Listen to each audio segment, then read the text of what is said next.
going on, y'all? It's your boy Dre Montana 52, and welcome to the JungleCast podcast. And I got my fellow co-hosts Lil Lex and Mel the Pirate, but she's cooking right now, so she'll be in and out every now and then. And today we have our special guest Becky Boo. What's going on, Becky? Welcome to the podcast. How you doing today? I'm good. How are you? I'm doing good. I can't complain. I cannot complain. It is Saturday, so I'm just chilling. I needed this rest. Oh yeah. So Lex, how you doing today? How you doing, Lex? Oh, so far so good. Can't complain. I hear that. All right, so Becky, is there a story to how your name come up? Like how you came up with your username? So, my real name's Rebecca. So growing up, everyone's called me Becky, Becky, Becky. Even my nieces, everyone calls me Becky. So back then, growing up in the 90s, Boo was a big thing. So I added Becky Boo and just stuck with that. That's been my name for forever. So I carried it over into my gaming, and yeah, that's essentially it. It stuck with me. You said the 90s they call you Boo. That was the trend. That was the trend in the 90s. Ooh, I didn't even know that.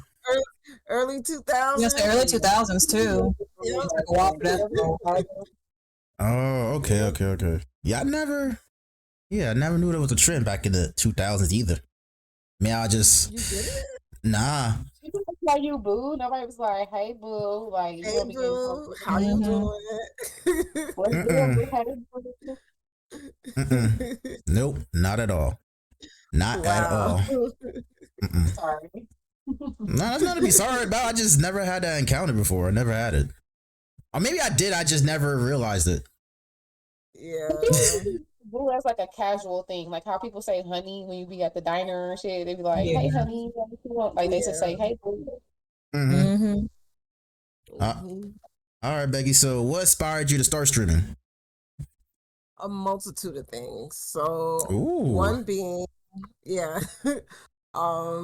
my husband and I watched Achievement Hunters a lot.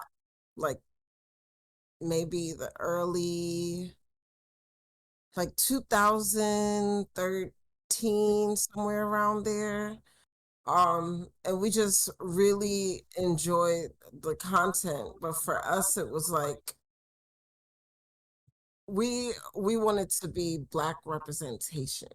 So, and even now, still, as far as gaming wise, there are, but as far as popular, there still aren't a lot of popular like groups with people of color that are on I would say mainstream.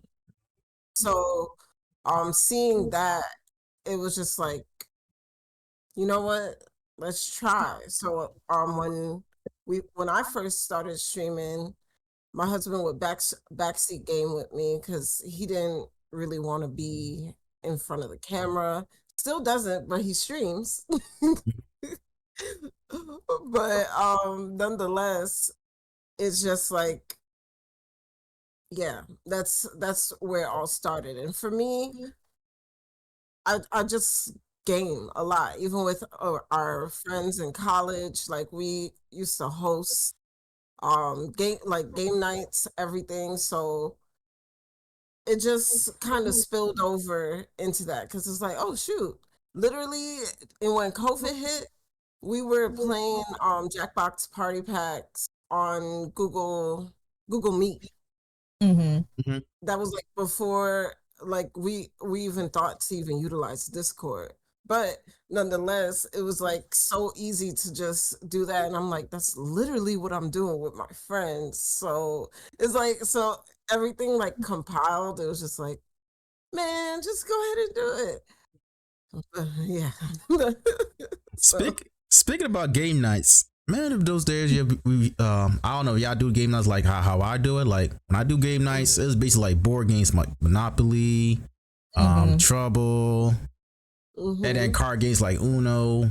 Uno. Yep. spades. Those were like game nights to me. Like back Mhm. then, like for me, we never had like game nights with like consoles like PlayStations and Xbox stuff like that. It was mostly like board games and card games for me. Those were the best game nights for me. Yeah, and we played one night werewolf too. Like I'm not sure if you're familiar with that game, but What game is it's that like again? a one night werewolf. I never heard of that game before. It's Is like, that a Telltale game or no? is it a what? One of those Telltale games, like the decision-based games. Yes, yes, yes. So essentially, you get your card. You have to figure out who's a werewolf, and then figure out who I forgot the peaceful person. But essentially, there's two, depending on how many players. There's two werewolves, and different characters that could switch positions, so you could trick the person to thinking you're a werewolf. It's fun. It's so like stuff like that. Like and a lot of my friends, like they at the time they didn't really play a lot of games outside of Uno, maybe spades, the regular stuff. So it was really interesting to them. So it was like, we playing another round. Like it's awesome. So like legit, yeah. Between that, what you call it? We would do dominoes, like all that stuff. And my husband got $1 million, but so like it would give you a scenario, $1 million, but you gotta sing every day on YouTube. Would you do it? And then we would deliberate on that. So Interesting. yeah. Interesting indeed. Let's see. So, what are your goals this year as a content creator? Oh, so right now is really getting a bit more organized with my streams, and organized in the sense of providing real variety outside of games, like just networking, meeting more people, especially my viewers. Like I I feel like a lot of I would say like your true supporters, like the people that show up no matter what. I just want to really find ways to not only give them their flowers, but also give them a little shine if they want. So just looking into implementing different things just to make my audience and my supporters feel welcomed, and also just enjoy great content, because I'll be vibing. I just like to chill and talk and just have fun, have a good time. So I want to make sure that that environment is set. Okay, and I was going to ask you. Well, I had a question before I asked you the question before, but what are your favorite games that you like to play? So right now, GTA RP has been like had me in a chokehold. Like, I've been playing GTA RP a lot, but like my ultimate game, I still love Minecraft. If I have the chance, I could play Minecraft all day. I Minecraft, Jackbox Party Pack. Um, let's see. I really enjoy Among Us, Lethal Company. Um, like Like all the party and games. yeah, yeah. Okay, That's all what, like all I'm the like, party what do you slash like multiplayer most games. about? I'm yeah. sorry. Now go ahead. Go Pardon? ahead. What do you like most about Minecraft? Because like I'm like I say anti Minecraft because I just never picked it up. 'Cause it just doesn't look like my kind of game. Okay. So like, what do you love about it? So I'm gonna tell you a brief story that I'm gonna answer your question, because for me, when I first saw Minecraft, I was like, "The hell is this? Blocks?" Like, but after getting indulged with it, like really getting to learn the game, the mechanics of the game, like it it gets addictive because in the sense of it's not only just block building, but you can make it what you want to make it. I feel like that's the kind of freedom of it. Once you get to learn what blocks do what and what you could craft and what you could put together. Essentially, it's like another version of art without all the dinosaurs, but you do kind of have certain mechanics or variables that are similar to it. But yeah, it's very creative. You can legit, like, there's people that built a SSD using Minecraft. Like, there's a lot that you can do with the game. It's very versatile.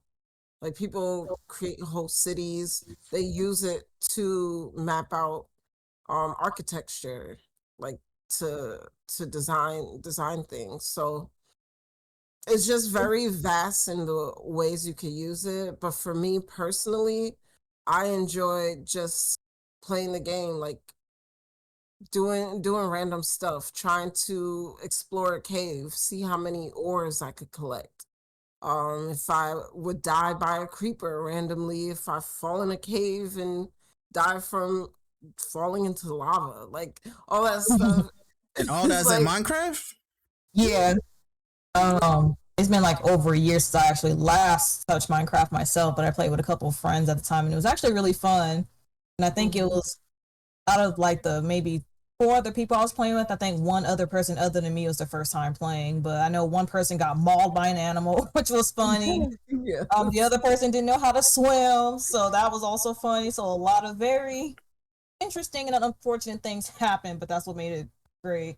Yeah, I never I saw played. that somebody map the universe. Like somebody, a Minecraft player, actually created like a representation of the entire universe in Oh Minecraft. wow. And it like Yeah. took him something crazy like 5 years or something like that. But like he did it. Yeah, Yeah. I never got into Minecraft at all, so this is all new to me. I know Minecraft been out for years, and Yeah. I just never had the passion to play it. Yeah, same. That's It why I just was like, never, let it me just ask never, about this Minecraft. it just never attracted to me. I don't know why. It just never did. Maybe I'm just not like a creative type of person when it comes to games like that. Build this, But build that. Maybe makes it sound attractive though. Like she makes it sound like something you want to play. yeah, and it's also contingent on who you're playing with it, because again, they even have modded versions of it where it's more challenging. Like Mm-hmm.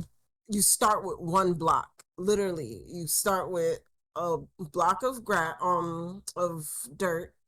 You have to start building, planting trees, and then you slowly build out your levels, and essentially start like that, and then you have your free world. You just spawn in a world. Like there's a lot, like I said, a lot of different ways you could play the game.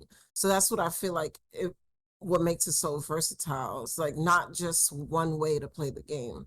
Ah, I So see. yeah. Okay. Yeah, and it definitely depends on who you play with Yes. and how fun they actually make it. Yes. I honestly thought Minecraft wasn't going to be one of those games that I would even touch.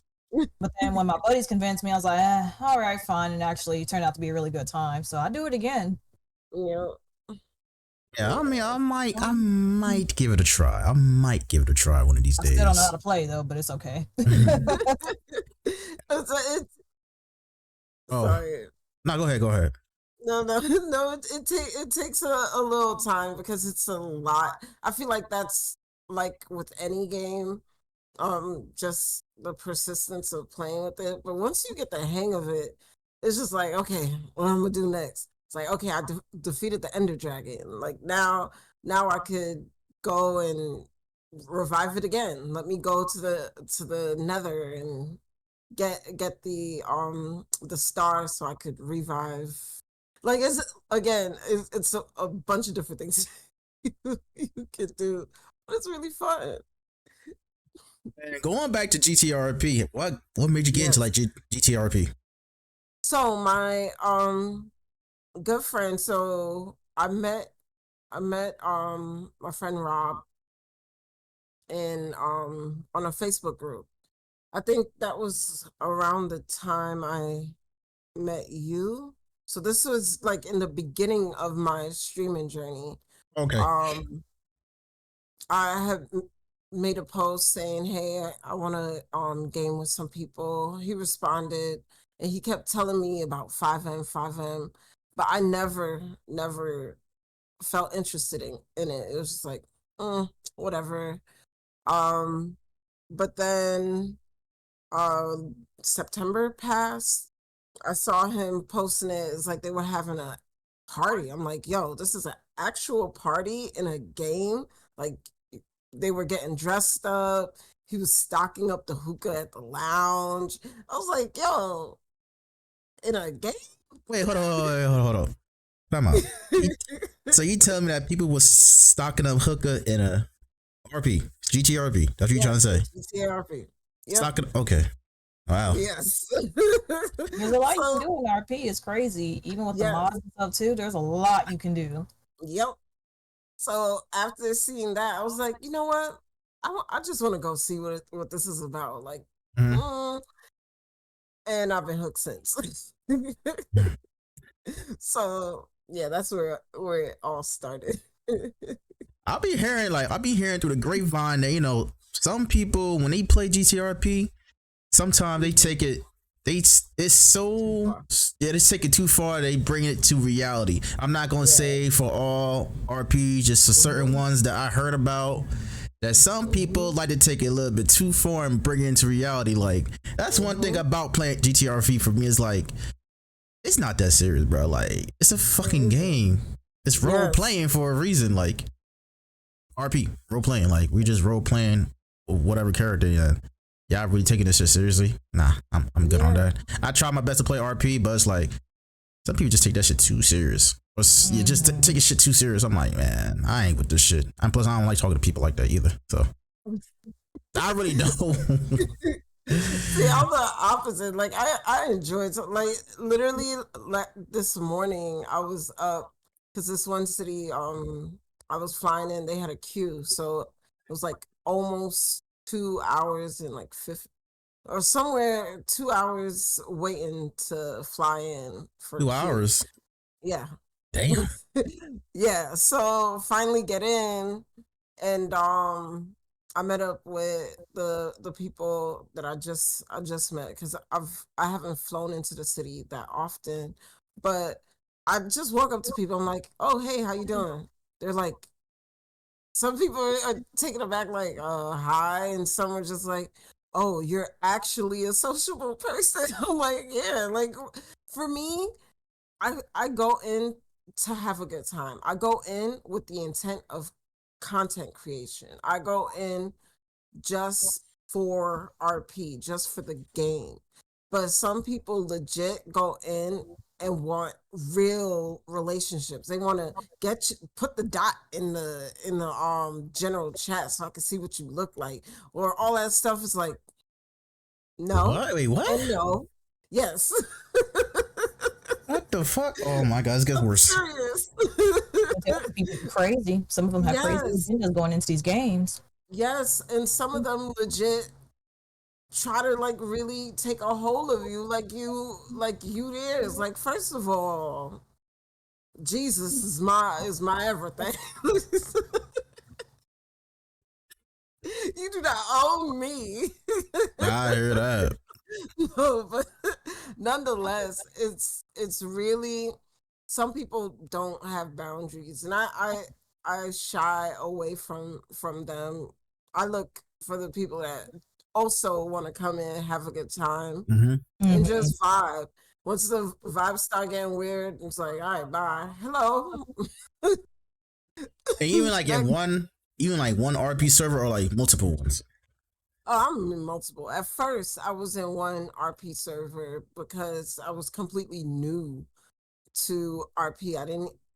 I even learning RP in there, I thought I knew RP, then going to other cities. But I stayed in one city for a good, I think, 4 months.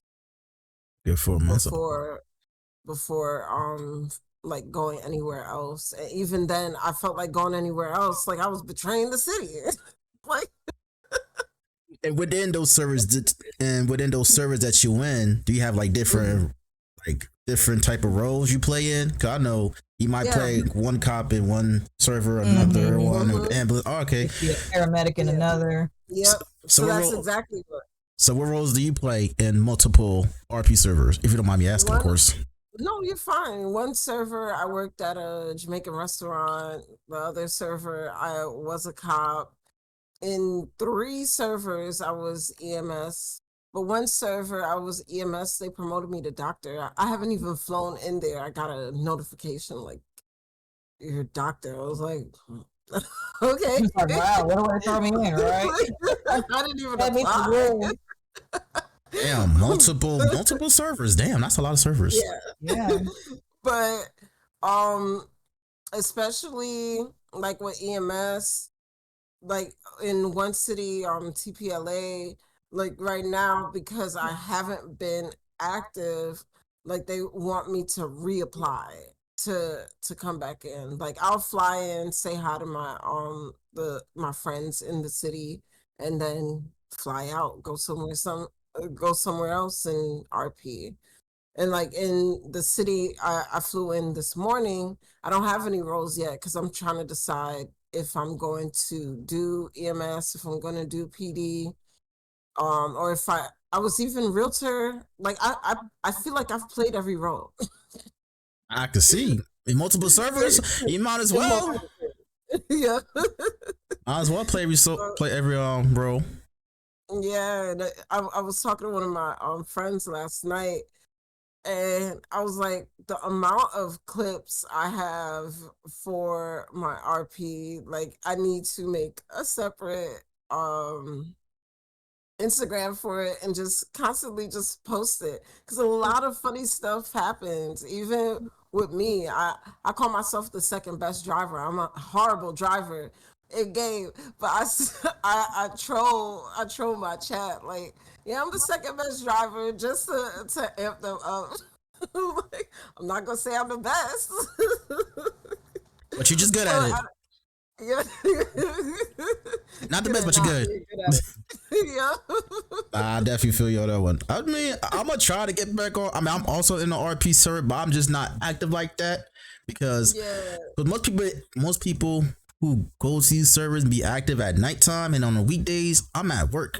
When I get off from work, I'm tired of saying I ain't trying to chat with nobody. Shit, I ain't trying to turn my PC on like that. So I try to get on RP on weekends when I'm off. But it's like even with that, if I do my podcast every Saturday or whenever I go live on my podcast, afterward I'll be tired as hell. Like, bro, I'm gonna do it tomorrow. Then when I try to do it tomorrow, it's like I don't want to do it no more. No, I understand, and it'd be like that because honestly, it's just like, yeah, it takes energy. It does. And time.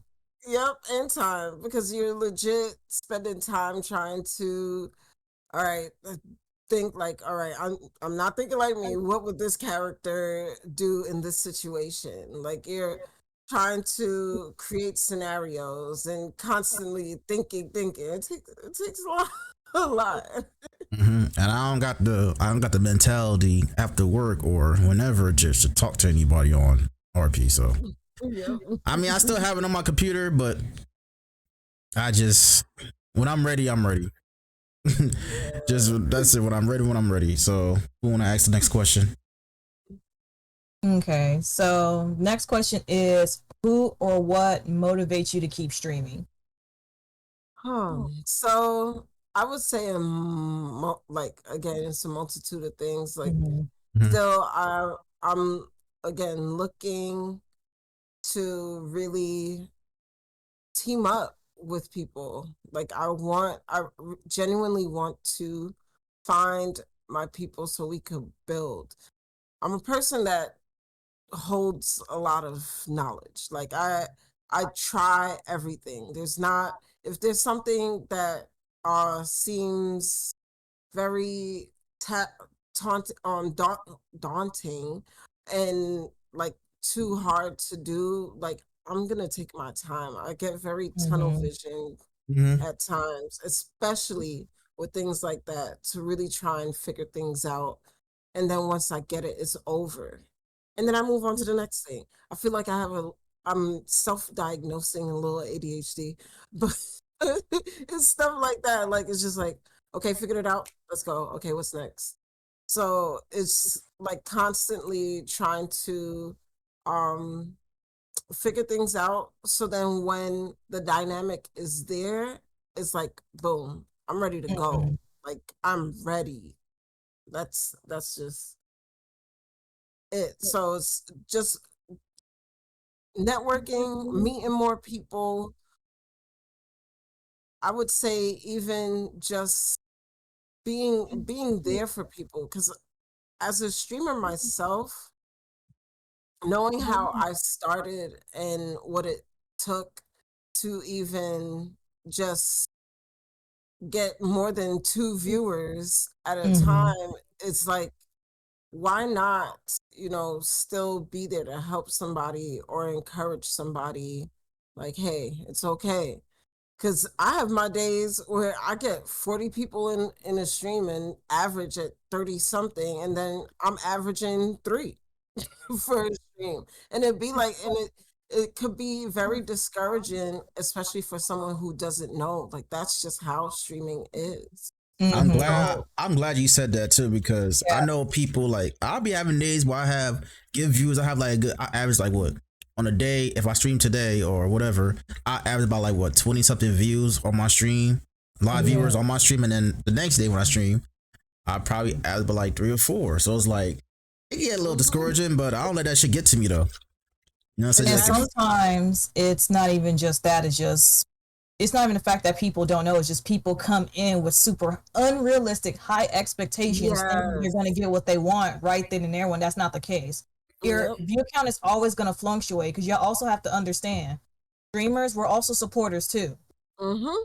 So there's other Can people I, that we're trying to support too. Mhm. can I ask how long you guys have been streaming? Because I would just like to say, like, I'm very blessed when it comes to this experience because I really just feel like I found my people early and Yeah. I got like a instantaneous level of support that a lot of people don't have and didn't experience.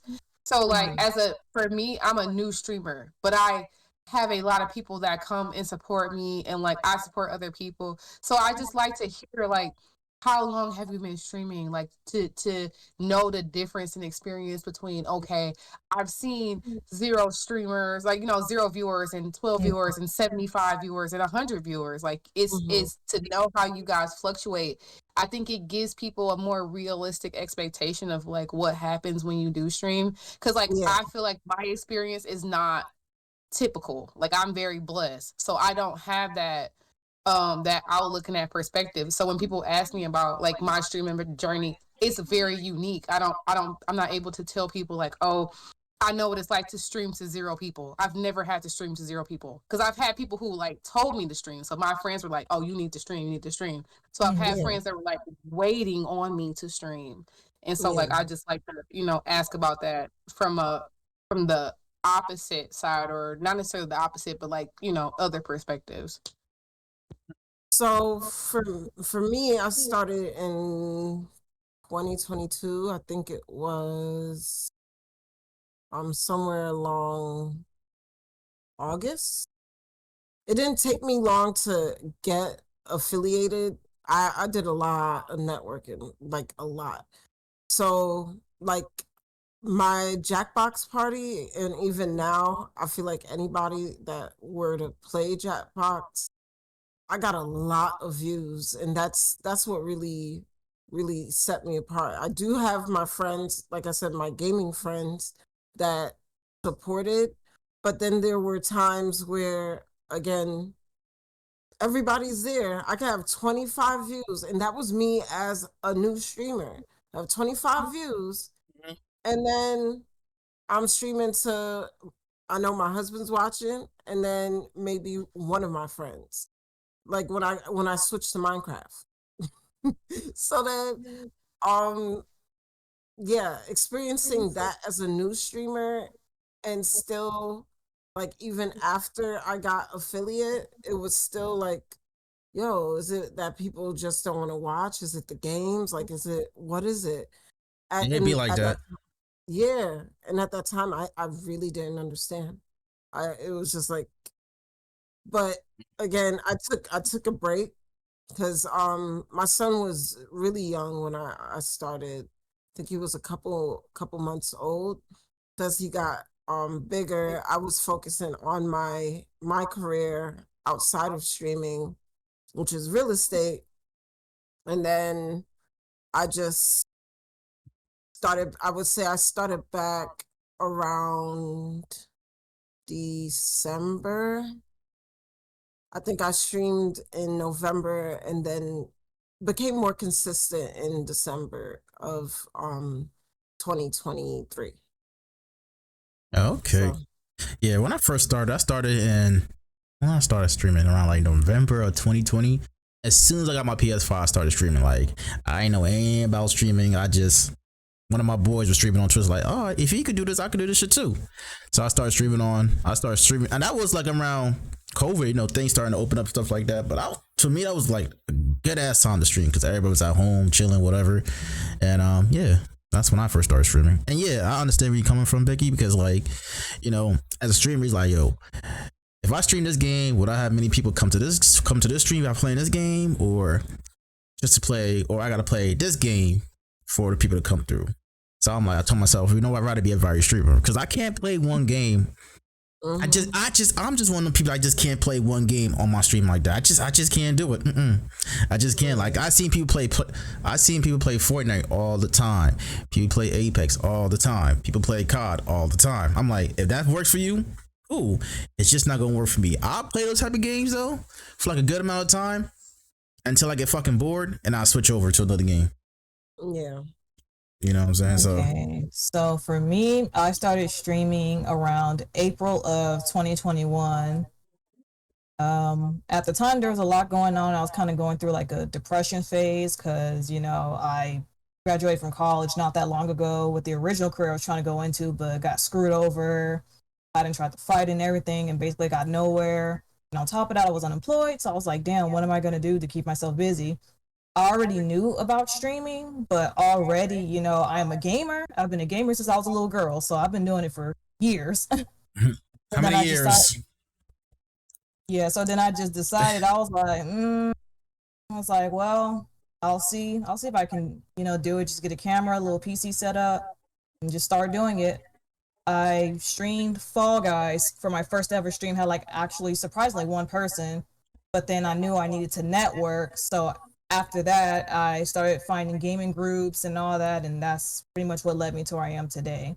It only took me about a month to hit affiliate, and after that, just started focusing on growing and building a community. Damn, took you a month to get to affiliate? Shit, it took me like 2 months. Yeah, it took me like a month to get affiliated. Because I joined up. Like I said, for me, I found my people early. Like I just it was like that almost. It was crazy. Yeah. It took me 2 months to get to affiliate, only because like I didn't really, network as much in those like the early days of my streaming. I didn't really network as much, and plus like streaming for long hours for only one viewer is like, yeah, not a good idea. Yeah, I already kind of came in with the mindset of networking, but I just wanted to get like the filler streaming. That's why I did that first one, and I was like, okay, I can do this. It's not that bad. And then I had to find like gaming communities and stuff to be a part of, and that's what basically helped. I didn't have like any IRL friends or anything telling me, hey, you should stream. I literally just jumped into it by myself and then just built that community from that point on. Yeah. Okay, nice. Let's see. So how do you feel that mental health overall is starting to be taken more seriously? Oh, because you're hearing about it a lot more than I feel like ever. And it's people, I feel like people are becoming more vulnerable and are okay with being more vulnerable. For the simple fact that it's real. It's happening to people, and some people suffer in silence, and I feel like people are sick of hearing the news of a loss or something happening to somebody, and it could have easily and well been, not saying that just talking it out, but there could have been help or preventative like situations that could have occurred to prevent that. Like a preventative intervention. Intervention, correct. Yeah, I feel like us as streamers, I feel like we all need to take a break. At least we all need to take a break. I don't care how big of a streamer you are, big, small, medium, whatever the fuck. I just feel like we all need to take a break from streaming for once, at least a day or two, at least a day off. You know, I see people just stream every day. People who stream every day, that shit blows my mind. I'd be like, say that. Yep. You streaming again?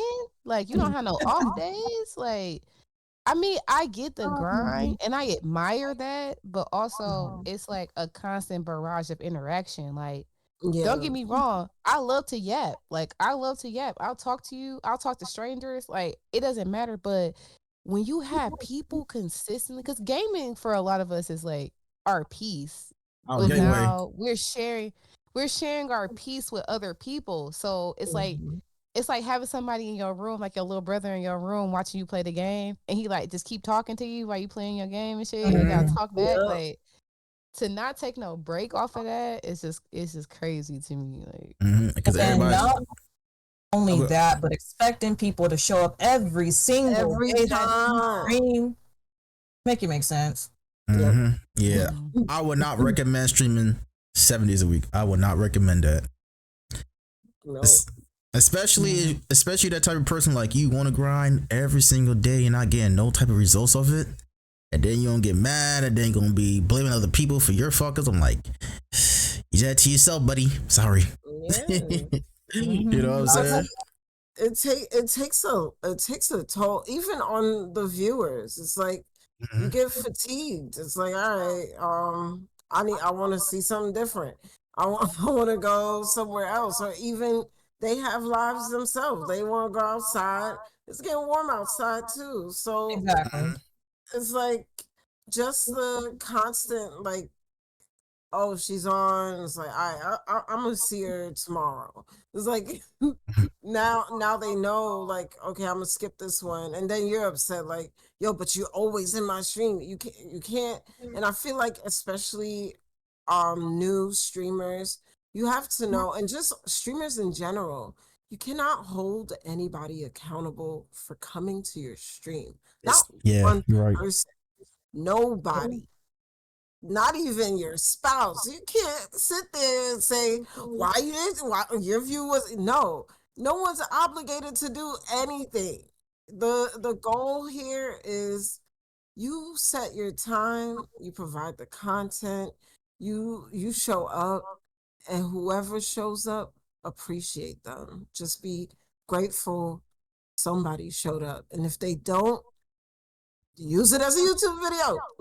Exactly. It's like the VODs, like my VODs be having crazy views. Like my VODs be having like over 100 views. And I'd be like, oh my God, like I can't believe that y'all be watching my shit. And like I appreciate that so much, because it's like, just like you said, even if you don't get in, the fact that you even went and clicked on it to look at it, like that, it's so amazing to even have that. So I really like when people be in my stream consistently, I be like, bro, like, damn, you in this bitch again? Okay. Like I be hyped, but it be like, I don't expect you to. I be appreciative, but I don't expect you to be in the next one or be in all of them. You know what I'm saying? But it's nice when it happened, but I can't expect it to happen, because even me, like just like you were saying earlier, Lex, like we streamers, we support other streamers, but we still streamers. So it's like when people be having me tabbed up while they be streaming, I be so grateful. Like, damn, you still got me tabbed up and you streaming. That means something to me, because it's a lot. It's a lot to do. You got me tabbed up. You might got somebody else tabbed up. You streaming. You talking to people. Like, bro, like a lot. And sadly, a lot of people don't be considerate or appreciative of stuff like that, because some people make it to where, you know, they make their supports feel obligated that they have to be there, and that's not the case. It's like some people got kids. Some people have a regular daytime job. Some people got Mm-hmm. relatives or whatever they're taking care of. So it's like you can't take that time from them. You don't know their life outside of watching you. Maybe they're watching you also because they're having a fucked up day and you're supposed to be their escape. Yep. So it's like there's a lot of things that a lot of streamers that aren't so appreciative don't understand coming from a supporter aspect. It's just that small little thing that you do that just makes a streamer's entire day. Yep. Like, even if you're not actively watching me, like Melly said, the tab, that means a lot already because it's the fact that you even got me up. The fact that you even typed my name or even clicked on my channel. It's a fact, because even while you're lurking, because for me, if I'm not sitting at the desk, I have my AirPods in connected, and it, like, for instance, I could be lurking in one of Dre's streams. I hear him go, oh, something happened in the game. I'm coming back to the PC like, yo, what happened? Like, watching, and then it's like, damn, that's crazy, clipped or something, something like that, and then you go about your day. But in the same sense of, like, again, I feel like people need to be more appreciative of the simple fact that even as a streamer, as a mom, as some, like, you got IRL things to do. Like, stop looking from the streamer point of view. Think of it as you yourself as a viewer. Are you able to be there for every single stream you look on that left-hand side of the screen? Are you able to be there for every single person on that side of the screen? So if you can't, how could you say somebody like my most watched viewer, you don't come to one or two streams? Oh, well, you switching, like, you can't. You can't, and it's The hypocrisy, like, you can't do that. No. Just like I said, we're real people. This may be our internet. This is our internet persona that everyone's seeing. Like, this is our internet personality. We are much more than this off camera. You guys, obviously, you can't see it because we got shit to do. Yes. Yep.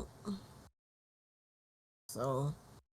And even as a supporter for myself, sometimes I get tired. I'm like, no disrespect. Sometimes I just don't want to feel like watching people's streams today. As a supporter, because I'd be tired as hell. I'm just mentally drained out. Even with that, it might be people's streams that when you tired, that might be the person you might want to listen to while you tired or like while you hype. Some people are hyper streamers or some people are very chill, and it might be somebody that they don't really be talking like that, and they might just be drawn or like they pay a lot of lo-fi or something. So I might feel like today I want to get in this chill ass stream as opposed to like, oh, I want to get in this hype ass stream. You shooting this pew and shit. You know what I'm saying? Like, and it just varies. So you gotta just like you said, you have to look at it from the point of a viewer and not as a streamer because it really give you perspective. When you might try to feel personal about how people view you or how people interact with you. Just like lurkers, like you said, like I'd be like, shout out to all my lurkers because I be having mad lurkers, and I appreciate that you're here. It don't even matter if you never chat ever, because I got some people who have never chatted in my stream. But they they're in my in stream consistently. I be seeing their names, and I don't want to call them out because obviously they don't want to be called out. But I appreciate those people because you don't have to say nothing. The fact that you even here is like you could be here and not even be fucking listening to me. The fact that you even, like you said, you clicked on my shit, like that's more than enough. Like honestly, if I'm lurking, I'm watching. I might not say anything at all, but I'm watching your stream. I'm listening or I'm watching. Yep. Right. Me too. Because sometimes I might not even say anything because there's nothing to talk about. I'll just rather watch. You're just mentally and socially exhausted. Like you don't even feel like getting our phone to we don't want to do nothing. We literally just want to sit there and just recollect our thoughts or whatever, process whatever it is you do, meditate, and just have somebody up, whether you got the sound up or sound off. Yeah, like the other day I had one of those days. I was just drained because I be doing a lot. I do a lot. And then I just said, you know what? I tabbed two people up. I think I even put one person on my phone, left it on my desk, and just went and laid down.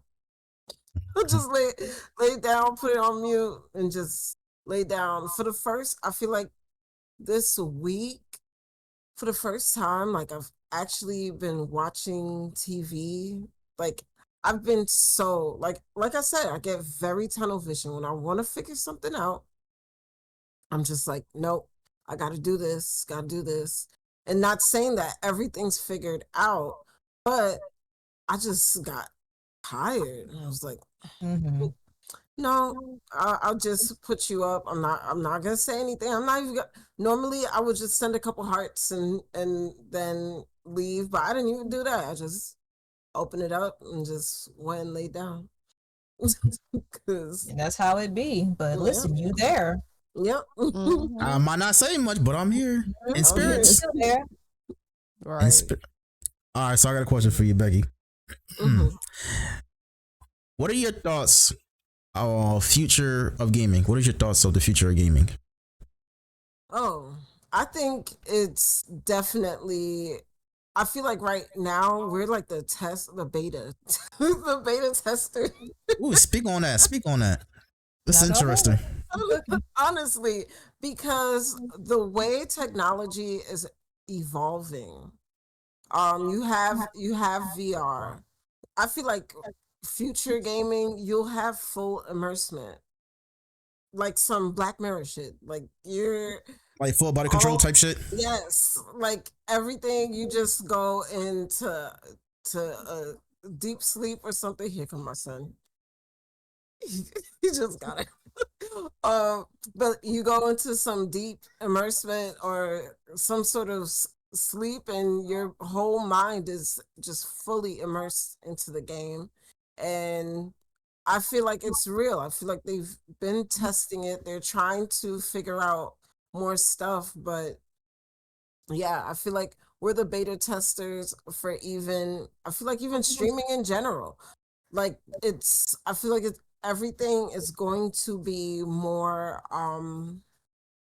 streamlined in the future, and even as far as just having a platform, like due to I fear that though. I do too. And also also in the sense of that, number one, it's like no, things just change so drastically, because look at this, right? Early 2000s, computers just, I feel like 97, 96, computers just really got popular. Like more home-based computers, like you could purchase a computer and bring it at home, right? Fast forward, we're now 27 years later in the future, and you're like, I'm here you're in another state, and we're talking to each other. Imagine now a world where you could be in China and you're standing right in front of me in a virtual world. I even say GTA RP is the metagame. I mean, like the metaverse. Literally. I feel like GTA RP and the confinement of the game, like how the game is structured, I feel like that's where we're going with gaming. And when it comes to gaming, though, you know, all these companies, all these gaming developers closing down shutting down their businesses and stuff like that. You feel like there will be like increases when it comes to games now?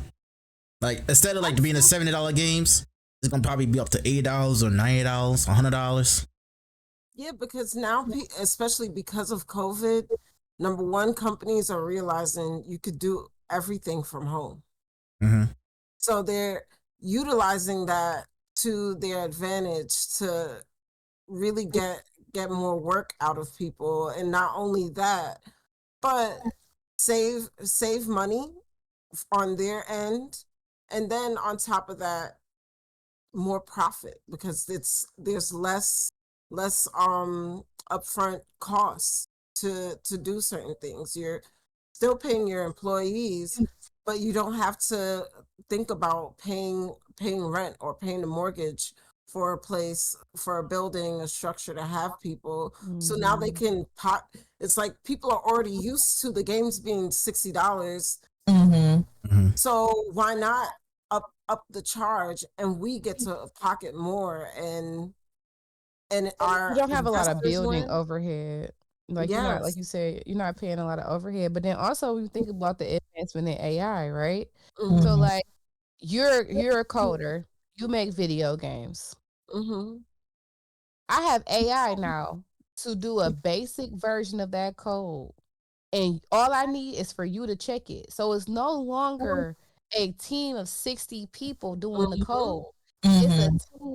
It's a team of 20 people, and then we got AI. So the AI still costs a lot of money to run at that capacity, because you got to think about your servers and the electricity and all of that shit that it takes. And apparently it uses water. AI uses water somehow. I don't know the details on that, but it does. And now it needs to get more well versed on that, but it does use a lot of water for some reason. So now I'm going to charge you because my server is so resource heavy. Even though I have laid off 60 people and I only need 40, but my server now is beefed up to the max, and I got the AI doing this, but I only need 40 people. So we're sourcing out of actual human activity while also increasing the amount of money that we spend on utilizing technology to do the same things that we were doing before. So on some sides, we're streamlining, but on other sides, we're resource draining. And when it gets to a point where there's a balance with that, it's not, I hope that it's going to be a actual balance, but I doubt that it is, because that's just not how companies work. So it's going to be a downside when it comes to actual human employees. That's crazy though, because I can see it. I definitely see it now. They're trying to save money using the AIs and stuff like that. Yeah. But I feel bad for the workers though. I feel bad for the employers though. Like they get fired. And then all these layoffs and stuff too. It's not because companies are shutting down. It's because they're using AI. That's the real reason. We all know AI is basically literally taking over the world. Like we know. Just say it for what it is. Look at supermarkets. You still need humans, but you need less humans. You still need humans, but you don't need as many humans as you needed to begin with. Like look at supermarkets, for example. Like for Walmart, the Walmart I go to, there's not a lot of people. There's not a lot of workers working at the cash registers. At the registers. Yeah, it's the fucking self checkout. I hate the self. I mean, I love it. I love the self checkouts, but sometimes I hate it too. I hate it sometimes too, because some people know how to use self checkouts, and that's reasonable. Because what happened to like going to a cash register and trying to get the shit over and done with? But nah, self checkout, you gotta do this, that, the third. 80. Why you 80 trying to use self checkout? Like I'm 80, bro. I don't want to fucking scan this shit. I want you to scan it, and I want a bag boy at the end to bag the shit up. I don't want to fucking do this shit. This like, why? Like, especially when you have an ass load of groceries. They expect you to go to self checkout with no bags provided. The bags that y'all some states charge for. I know in Jersey, you gotta bring your own bag. In Jersey, you gotta bring your own bag to the stores. Or if you don't have to bring a bag, you gotta pay for a bag for like $1, sometimes 50 cents, depending what supermarket you go to. California is only 10 cents if you have to pay for a bag. Michigan still have bags. We still got bags. Like I'm a self bag bringer. If we go to Aldi, you gotta have a bag. So like I try to bring bags to other supermarkets and stuff like that. The bags. But I'm also that auntie that's got a fucking cabinet full of plastic bags. Like I got all the bags underneath my cabinet. I use them for various things because I don't like throwing away bags. It's bad for the environment. Hi. Hello, how you doing? They say, how you doing? How we doing? I'm good. How are you? You over there cheesing, you get to show his face. And you see yourself in the camera. Sorry. You good. Listen, this is what people need to see. This is the real life of a streamer / support. This is what we talked about. Yep. Exactly. It's just like when we first got on. Going on in your background. Yep. What I say, I was making pancakes for my son. It just so happened my son was ready for a nap. So before I got on camera, I put him down for a nap, and out here. Listen, you did your mama duties. Yeah. You And you gotta have to do do something for it. yourself. As you should. Mm-hmm. But Yeah, yeah, man. Technology's But taking then over. it really is. And Mhm. then even like outside of the supermarket, like you have Chat GPT now where people could legit do their homework and everything. What is that? On Chat GPT. What is that? it's a AI It's that a generates. language model. It's an Yeah. AI language model. It's technically called a language model because it says it does not have its own information and it does not source its own information. So it's just based off of language purely. So basically, the database is based off of you interacting with it. So as you interact with it, it grows its database. It's technically not supposed to source information from outside of itself or like what you give to it. And when we say you, we're talking about thousands of people, right? So it's learning from thousands of people and it's not supposed to source outside of that. So it's called a language model, even though it is artificial intelligence. They're trying to make sure you know that it does not source information outside of what you give it. I don't think that's the same for Google's version of ChatGPT, which is Gemini. I think it does still use Google databases. Because Google can give you sources, like the Gemini can give you sources. I don't think ChatGPT can give you sources, so it's technically just a language model. But it's basically just an AI that you can have a real life chit chat with, and it's gonna give you all the deets. Okay, you could be like, "Hey, make me a workout plan," and then, but I got a keto and give me a diet plan, but I'm keto, right? But I'm trying to lose 10 pounds. I'm 5'7" and I weigh 230. It's gonna literally give you in 10 Yep. seconds every single thing that you need to do to lose weight based off of the information that it has that has been Wow. given to it by people. And it takes like when it first came out, it would take like a minute to do that. Now, when I say 10 seconds, I don't even think it takes 10 seconds. No, it's like 0.2. Yeah, it's like like milliseconds. it's like that. It's crazy. Damn. Yep. The way technology is taking control of us. Like you could get on Chat GPT right now, like when you was talking about like your giveaway, when you was doing your giveaway for your birthday, right? Mhm. Say you get on Chat GPT, you could be like, I am a streamer. I have this many viewers. I have this many subscribers. I have this, and this to give away. Give me some ideas on how to give it away. It will literally give you an entire plan based off of what you gave it. It will give you a whole plan. And you can say, okay, I like this part, but I don't like this. You're literally conversing with it. So you can say, I like this part, but I don't like this part. And it'll be like, okay. And then it'll revise it. And it'll Yep. give you more ideas. And it'll tell you what to do. And you literally can just go back and forth with it like that, like it's a person. And like jaw jack ideas. And it will just adjust to what you're saying. It's crazy. Oh, Yep. Lord. Crazy and scary. Yeah.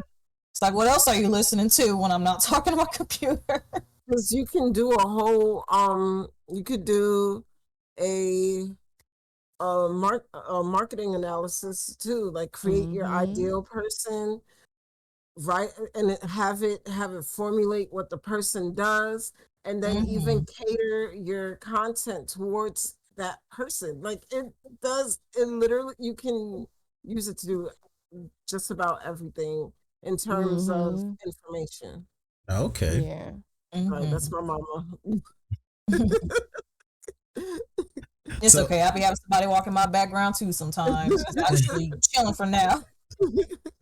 So, how do you handle setbacks or failures when it comes to your content creation and streaming?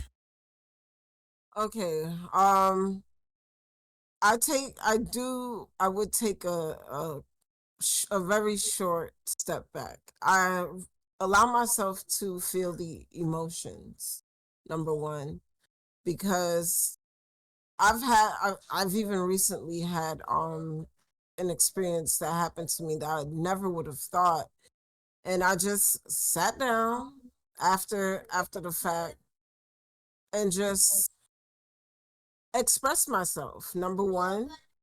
And then once I got through the emotion, the overall shock, it was just like, okay, what's next? What am I gonna do next?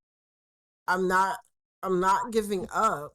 So what am I gonna do to, move forward? And then start revising my goals, start revising whatever plans I had, look back and see what I've done to then, start making plans for moving forward. So just evaluating everything, repositioning, and just making sure I check myself, check myself, like, yo, what is you doing? So, and then go from there. But number one is really feel the emotions, because if I don't, I feel like it spills over, and then I don't want that. So I would just, take a little time and just take some deep breaths, listen to music.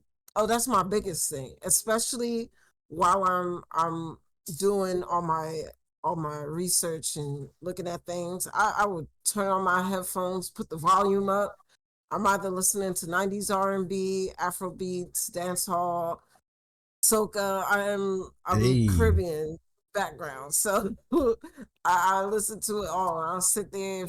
If I'm feeling sad, you're gonna hear some Mary J. You go if I'm upbeat, I'm listening to anything. $1 Million Baby, and I whatever it is, like whatever's going to help me get in the mood and feel good. That's what I'm gonna do.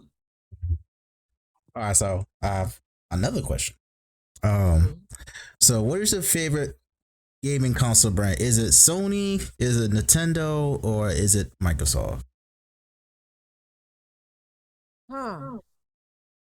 I grew up on, like, my brother had Nintendo 64. My first console ever was PlayStation. I was PlayStation, Sony growing up. Which PlayStation? I had PlayStation 1, I had 2, I had 3. I just never got 4 and 5. Oh, okay. So I what had did you do after 4? What after 3? What are After you doing 3, now? PC. Okay. oh, okay. Okay. Okay, Yeah. she said we not doing that no more. I'm putting No. it on the big board, the PC. I like that.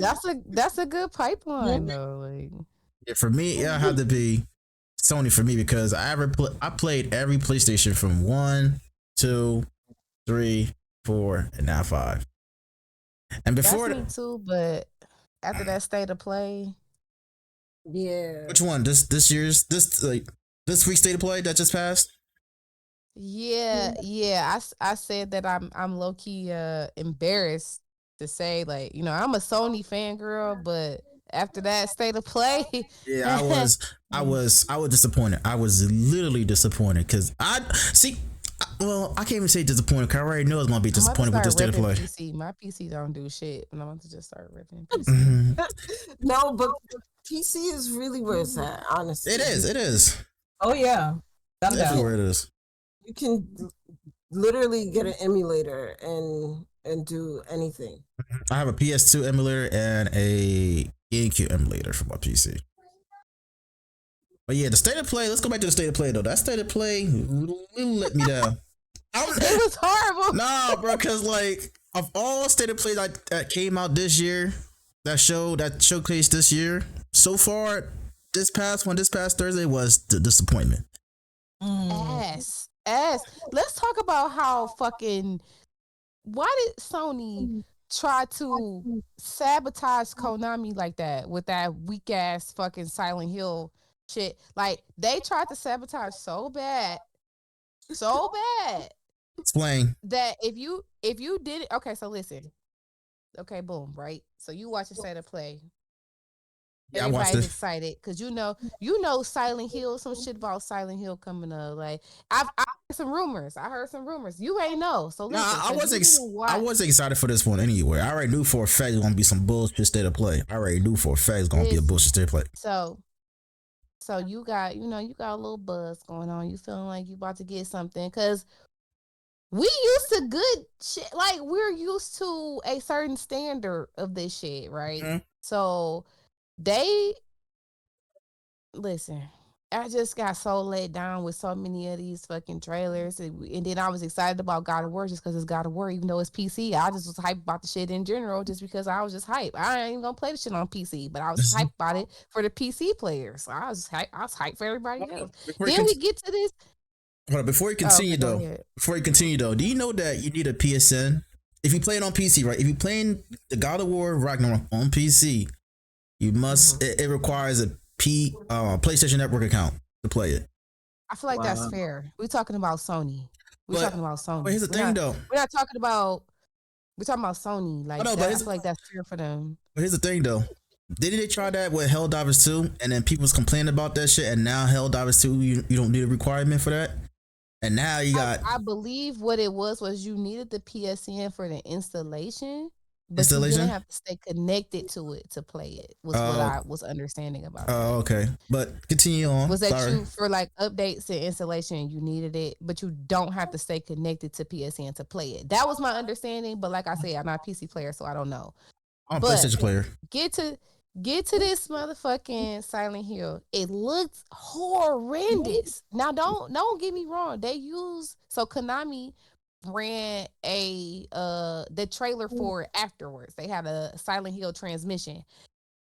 It totally, like, I was in a chat. I was in Hey Sleep God's stream, and we was all in chat pissed. Like, what the fuck is this bullshit? This is horrible. We watched the Konami Silent Hill transmission after the fact, and everybody felt so much better about it because it looks so much better than what they utilized in the state of play. Like, they used some of the same footage, but the models were just so placid and fucking just gross. Like, they just look real doughy, and like, I don't know. I didn't like it. Nobody liked it, but the Konami's showcase of it should have been what they featured in the state of play. They should have actually used the whole thing, the whole Silent Hill transmission in the state of play. Mm-hmm. But I feel like they were trying to downplay the other games to hype up like the Astro Bot World game, and then that first person shooter that they had fucking damn near 30 minutes worth of showcase for. Yeah, what the fuck was that? Like, why did you show so much of that? Yeah, that I don't know. That Concord game pissed me off the rip. I'm like, bro, this shit don't even look nice. The graphics are phenomenal. Don't get me wrong. That's cinematics. Gorgeous. The cinematics ones, but the gameplay, yeah, but like, not for you to show all of that. Ew. I feel like Concord, Marvel Rivals, and games like that are trying to copy off Overwatch. Ass. It was Overwatch with a skin on it. Which one? That's bad. Both of those. Concord and Marvels was Overwatch with a skin on it. I was hyped as fucks for Dynasty Warriors. Dynasty Warriors, I was like, let's go. Like, I was so hyped for Dynasty Warriors. That little, I know I froze for a second. That little Darling Nikki game, that shit looked, the Nikki dress up doll shit, that looked fantastic. That was beautiful. But they like slid that in there. It was like, boom, here's 2 seconds of this game, and here's 5 seconds of Dynasty Warriors. And I know y'all hyped for Silent Hill, but let's show you the ass part of the trailer, the booty hole part. And then it was 30 minutes of that bullshit ass, let's put a skin on Overwatch. It was very disappointing. I hated it, and I just want everybody to know how much I hated it. Nah, I just didn't like the opening of the state of play with the whole Concord shit. Like, that was unnecessary. 30 minutes? Yeah, it didn't really take 30 minutes per se. But yeah, it felt like it because it did the trailer, and then it did the gameplays, like how this worked, this, that, I'm like, bro, this is some bullshit ass Overwatch bullshit. But Marvel Rivals, I might play it next month when it comes out for the beta. But like I said, Overwatch. I feel like nowadays games copying off each other. Just put their own unique ways to it.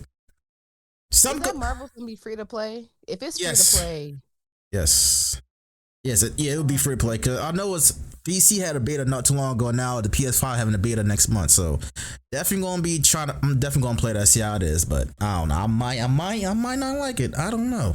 I just gotta see for myself. But yeah, if I have to rate the state of play this past Thursday, I give that shit a D. It was not worth it. It was not. It was like no game that wowed me and stuff like that. The only game that really wowed me was for Dynasty Warriors. Yeah, Dynasty Warriors. Mm-hmm. I already knew That was before. it. Yeah, before they even announced the name, I already knew it was gonna be Dynasty Warriors. The way how that shit I could looked. tell from when I was looking at it. I was like, "Is this Dynasty Warriors?" Mhm.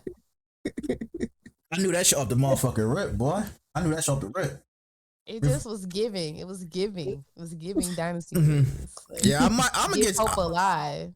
I'm gonna get Silent Hill 2 the remake. I'm gonna definitely give Silent Hill 2 the remake. Normally, I don't really play horror games because I'm fucking scared of horror games, especially games that I can't defend, especially horror games I can't defend myself. But this one right here, I might have to try this out.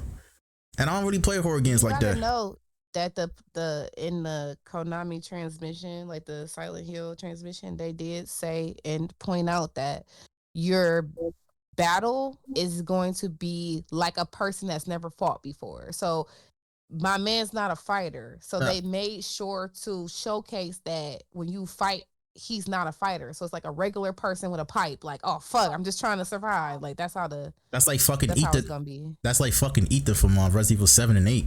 He's not a fighter. So It's gonna be like that. yeah, I'll definitely play Silent Hill 2. I've never played the original. Like I said, I never really played horror games like that. I heard of the original. Like I seen people play the Silent Hill series. I just never played them, but I would give Silent Hill 2 a try for my first one. Definitely pick it up October 8th. It's supposed to come out? Yeah, October 8th. So definitely go and get it. Definitely go and get it. But yeah. So Are you gonna play God of War, Becky, on PC? Are you thinking about that?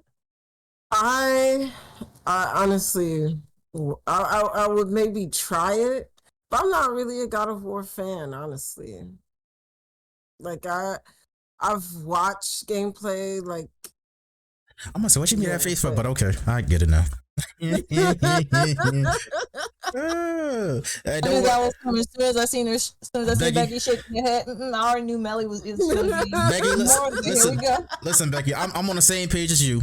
I never really played out the God of War series like that. Never really into them like that. I watch people play it. I just don't play it. I watch people play it, but I just don't play it.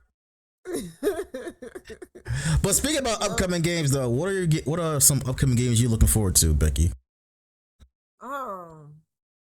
Well, I definitely want to try out Multiverse.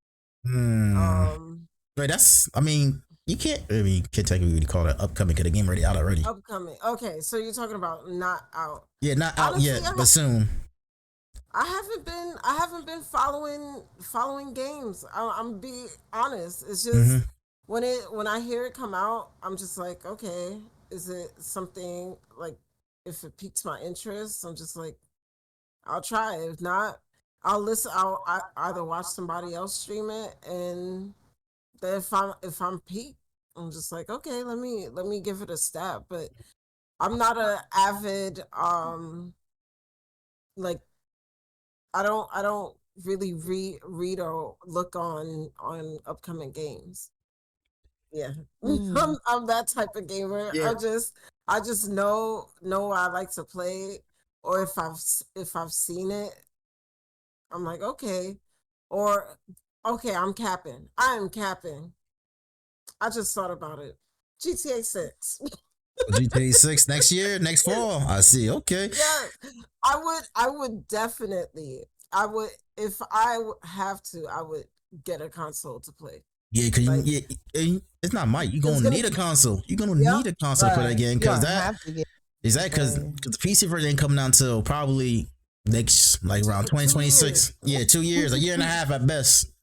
Gonna take a while. Even then, I'm still I'm still trying to figure out the dynamic of 5M. Are they gonna make a 6M? Are they gonna try to integrate the 5M?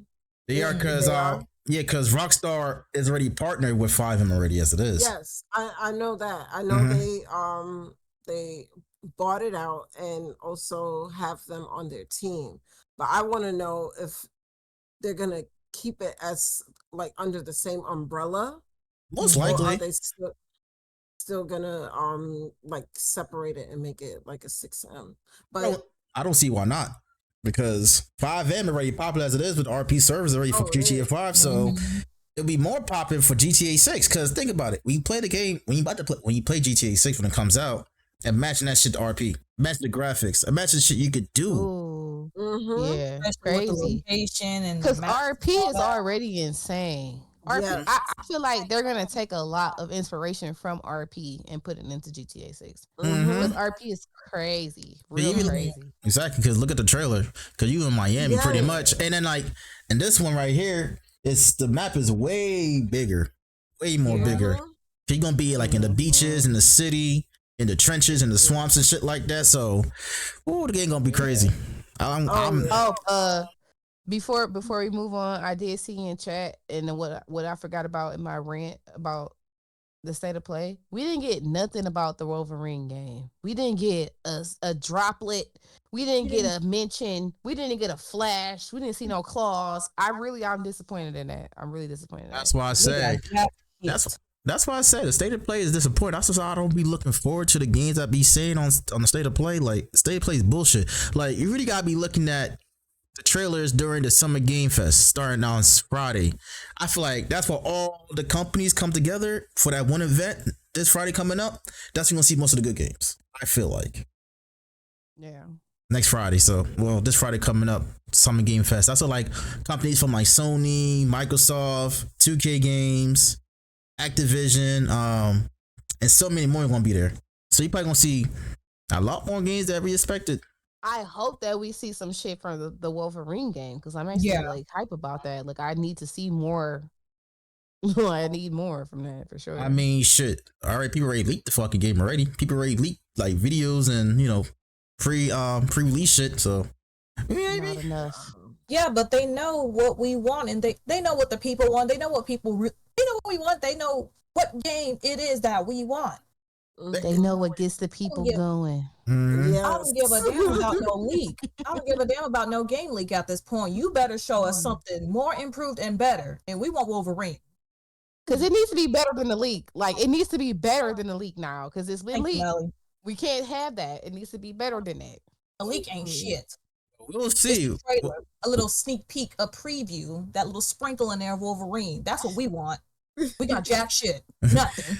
Well, we'll see on Friday in Summer Game Fest. In Summer Game Fest, we'll see on Friday. Because like I said, it's gonna be a lot of companies there showing up their new games. So hopefully Wolverine is one of them. Hopefully we get a second trailer for GTA 6. Hopefully I'm low key looking forward of Kingdom Hearts 4. That's what I'm looking into.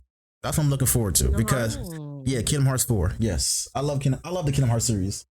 It's a lot. Those games, it's just the story is crazy, and by crazy I mean like it's just a lot, like a lot of games, like a lot of backstories to that shit, a lot of spin-offs. I mostly play like the main series, like 1, 2, 3, or 4. Well, 1, 2, and 3, and then when 4 comes out, I'm definitely gonna be on that shit heavy. Especially now, like Marvel is not part of Disney. I feel like they're gonna add some type of Marvel world into in the Kingdom Hearts 4. Yeah. Like Star Wars too. So they might add something with Star Wars in Kingdom Hearts 4. Maybe, hopefully, Marvel. Maybe like with the Avengers. I can see them putting in with Kingdom Hearts 4. Cause think about it, right? In Kingdom Hearts 3, they had Big Hero 6 as a superhero thing. So I wouldn't be surprised they put like crazy. I wouldn't be surprised if they put Avengers on Kingdom Hearts 4, which would be crazy. Definitely looking forward to that. Cause that shit been hush since when the fuck they first announced it, like 2022? Yeah, it was like 2022 they first announced Kingdom Hearts 4. So it's been 2 years since I've been So yeah. So it's time for them to at least give us some more content on it, even if they don't even give you the release date. Should at least be some more content. Yeah, but it's time for them to end people's anticipation. Yes, and just put it out. So they know what they need to do. I feel like the best game. Go ahead. I was just gonna ask Becky, like, do you ever feel like FOMO or like not being somebody that really looks forward to like video games or like the state of play or even just looking them up to see? Like, do you ever have FOMO from like even like this conversation, like us jacking about state of play and shit? Like, do you ever be like, damn, like, am I missing out on like just that feeling? Yes and no. Like, I just feel like again, sometimes, like I said, I get hyper focused. So if I hear the conversation, like I'll go and research after, and then like okay, but in the midst of it, like right now, I'm enjoying hearing y'all talk about it. But to really say like I feel like I'm missing out, I wouldn't feel that way, because again, I love retaining information. So like now hearing you talk about that, it's like, all right, let me just check into that real quick, and then but to say that I would actively like go and do it after, honestly, if it's not on my list of things to do, I'll just hear the news. Like if it's something big, I'll hear the highlights, and then I'm like, okay, I take note of it that way. But for me, like even with let's say for instance Jackbox party packs, there were new. I know there at the time there were new games coming out, but to say for me to go and look and see like, oh, are they gonna revamp Fibbage, or like to me it's just like when it come out, I'm a see, and I'm still gonna try and play the game. So that's just my perspective of it. And speaking about Jackbox, our Jackbox Party, I heard they coming up with an adult version of it now. They come with the adults only version now. They need to. I feel like we already kind of made it that way as adults playing it, because even with Quiplash, like the responses, especially with the people I play with, the responses that be coming back like, yeah, that's why I feel like with all my streams, I just put 18 and plus, because you just don't know what's about to happen. Even I try be putting 18 plus on my streams too. Same here. Now, does that work? Now, does it help to have put 18 plus? Not really, because some people can lie about the goddamn age. Some people can lie about the age. I put on my page like, let's just assume everything is 18 plus, and sometimes it's 21 plus. So it's a fact, because even now, like I had somebody in my chat saying, yeah, prom is tomorrow. I was like, prom? I'm like, how old are you? Get out. Somebody kick that kid out. He's like, I'm 19. I'm like, no. Hey, you 19 going to prom? You're bugging. 19 going to prom is crazy. Unless you stay back. 19. Unless you stay back a grade. I mean, shout out to everybody that's still going to high school and getting their education, but don't be in my chat talking about you 18, 19. If you 18 in my chat, just don't say nothing. Exactly. Your age to yourself. Just lie. Yeah, don't be in my chat talking about you 18. Like, hell no. Yeah, I think I have my stream set by default, preferably 21 and up. Like the mature rating thing, because I be catching people's. I be just marking shit. It'd be like explicit content. I'd be like, yes. It don't even be no. I just be marking it. Yep, it's automatically marked for mine too. So it's like everybody gets that pop up. Like if you haven't been in my stream before, you go get that pop up. You gotta click that button. Like mature audience, which means preferably 21 and up. If you 18, you a borderline. You're borderline. Now I keep my 18 plus. I keep my 18 plus. I try to keep it civilized, but you know, I find ways for a bunch of fuckery goes on with talking about your ages. Like I always ask the age, like, how old are you? But they say, like, I appreciate your age. Yeah, y'all know what I be doing. I don't be saying too much now.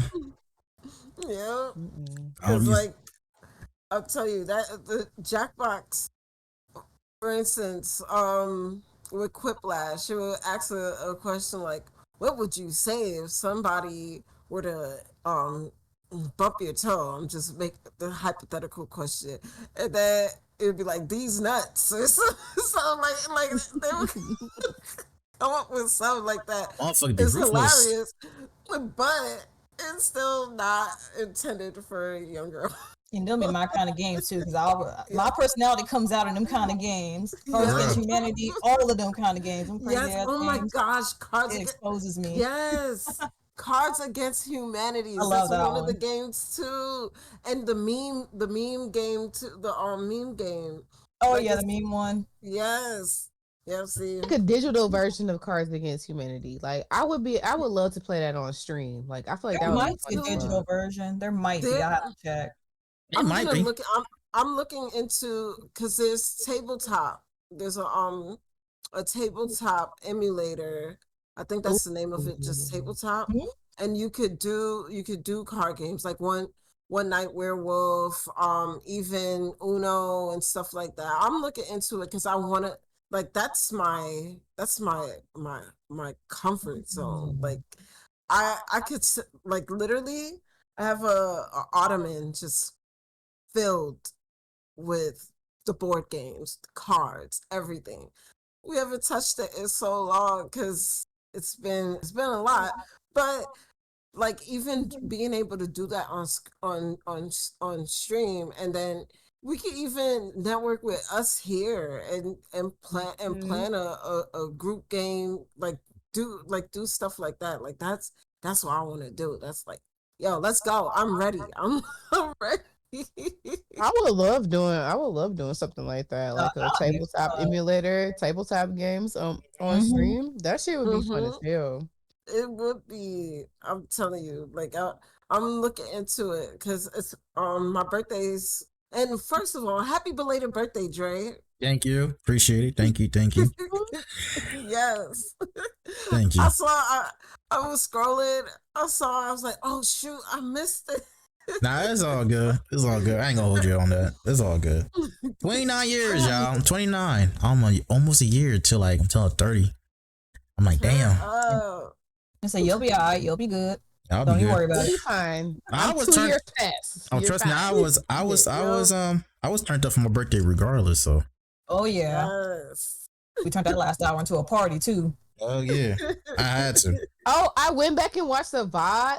First of all, Lex, when y'all got in my chat and you was like, I won the giveaway by the skin of my teeth, I really didn't realize how tense that shit was until I went back and watched it. I was like, oh my God. Like Nearly the hell. 13th hour was dedicated to that giveaway. That was the most heated giveaway I've had to endure in my life. That was the longest giveaway I ever did in my life.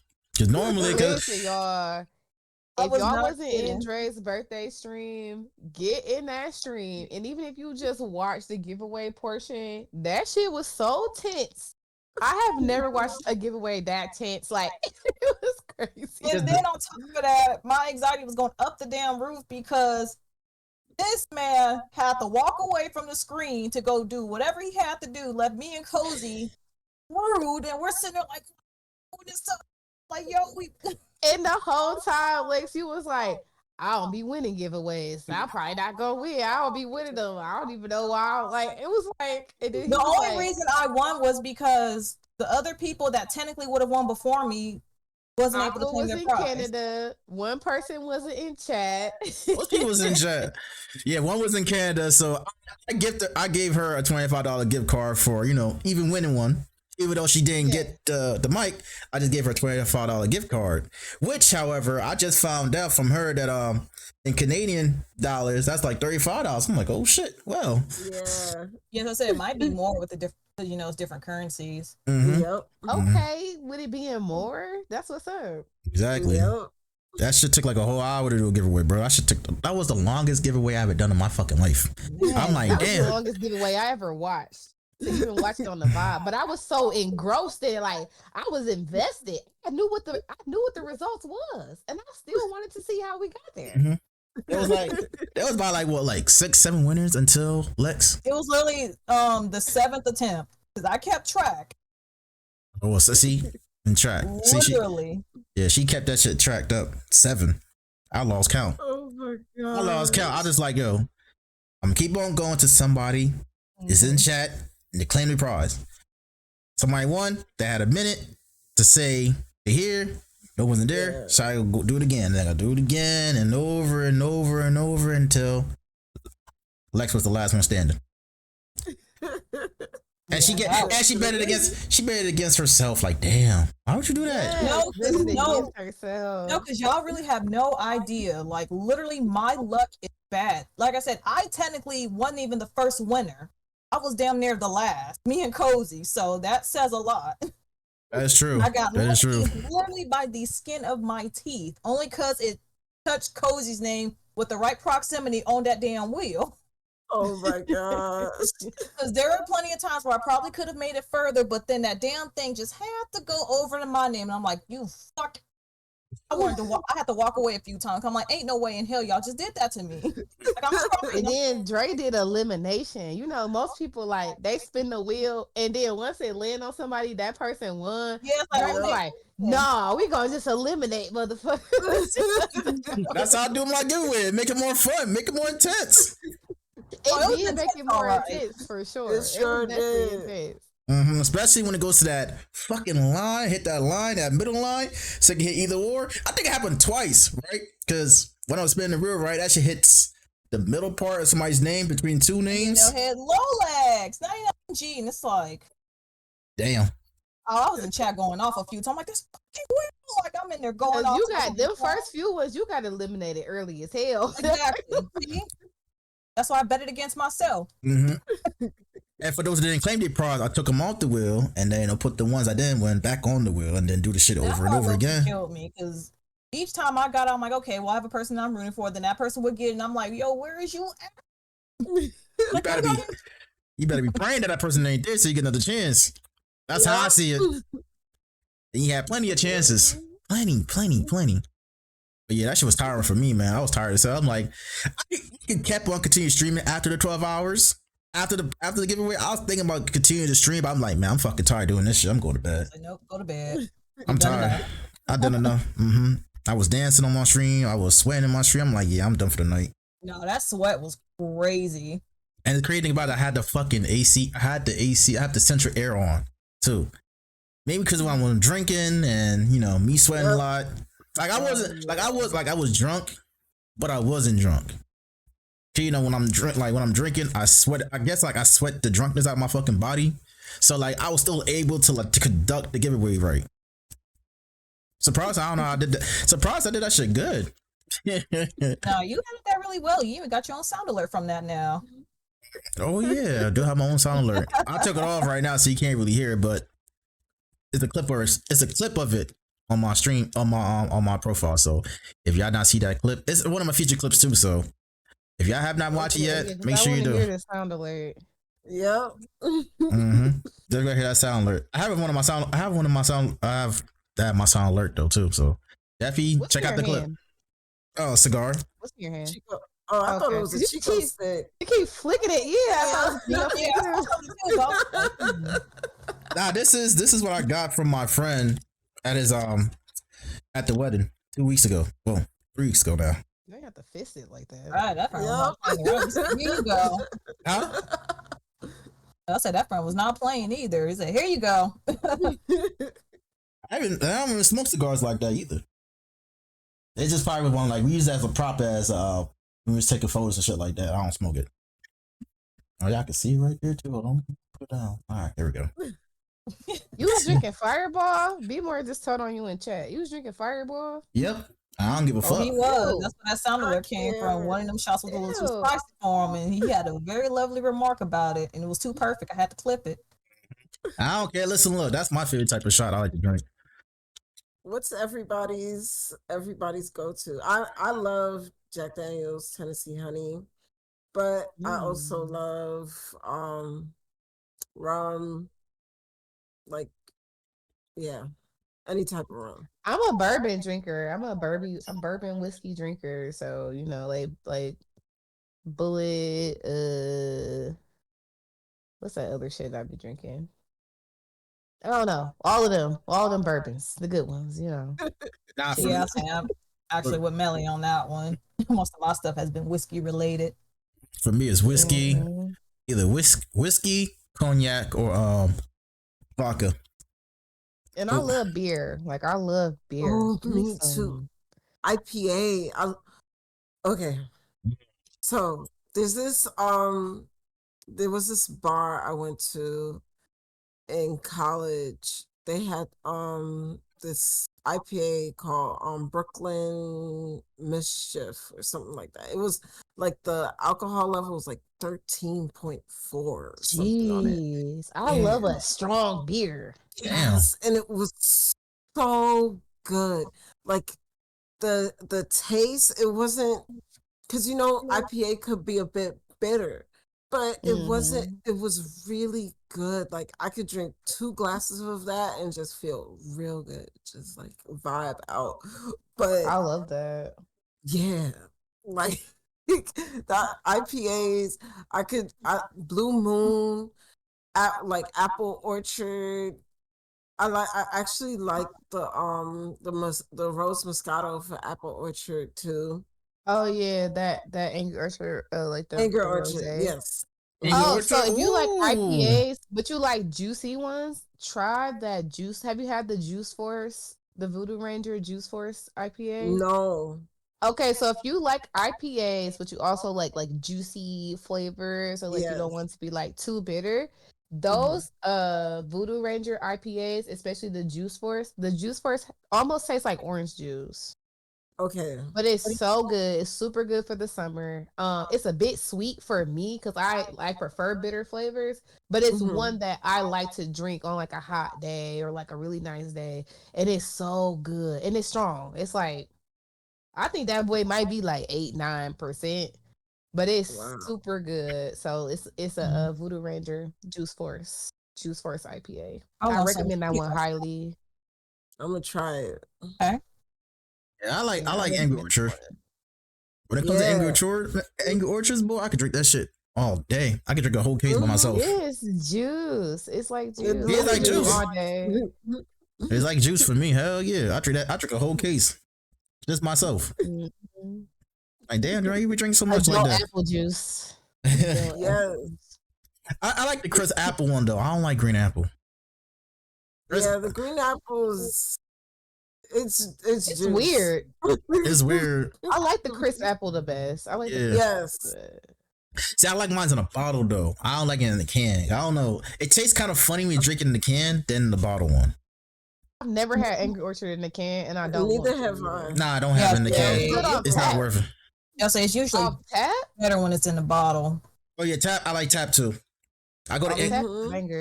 when I go to Buffalo Wild Wings. I go every time I go to Buffalo Wild Wings. I'm like, let me get a tall Angry Orchard. That's all I get. A tall Angry Orchard. Mhm. Shit, even the bartender knows what I'm getting. Knows what I want. That's how like when I used to go like consistently with my boy. She know what type of drink I want at the bar when I'm sitting at the table. She already know.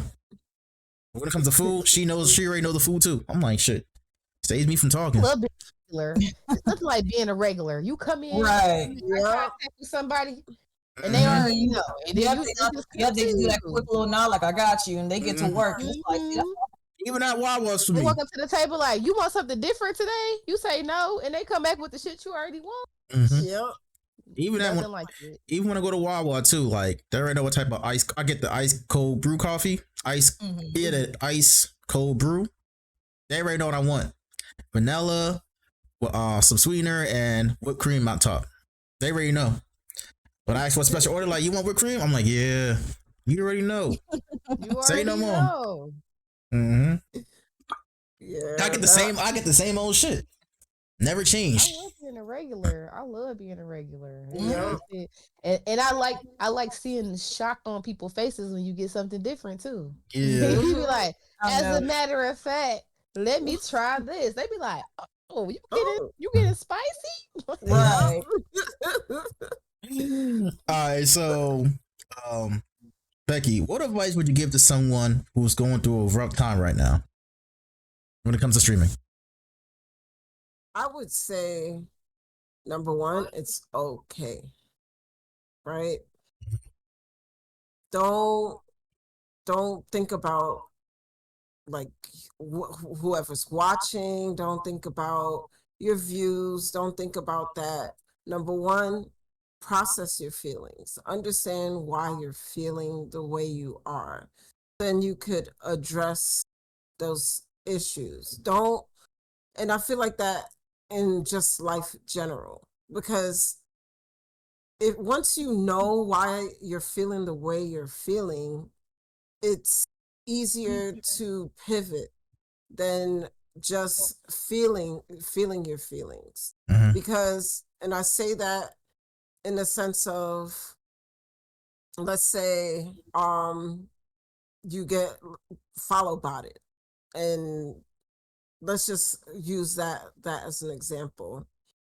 And you're not understanding why this happened, and because it could be very daunting to someone that it never happened to, and or just overwhelming because you're constantly hearing the alerts, like it happens and things trigger people. So now, instead of just saying, you know what, if I don't want this to happen again, or whatever the case may be, is what preventative things am I going to do to ensure that if it happens again, what do I do? So I feel like you should look at every aspect of life like that. Your streaming is not going well right now. Evaluate your content, evaluate what you're doing, and see, okay, what could I do differently? Or am I not networking? What is it that you're doing consistently that's not helping you get the results you're looking for? And be patient. Important.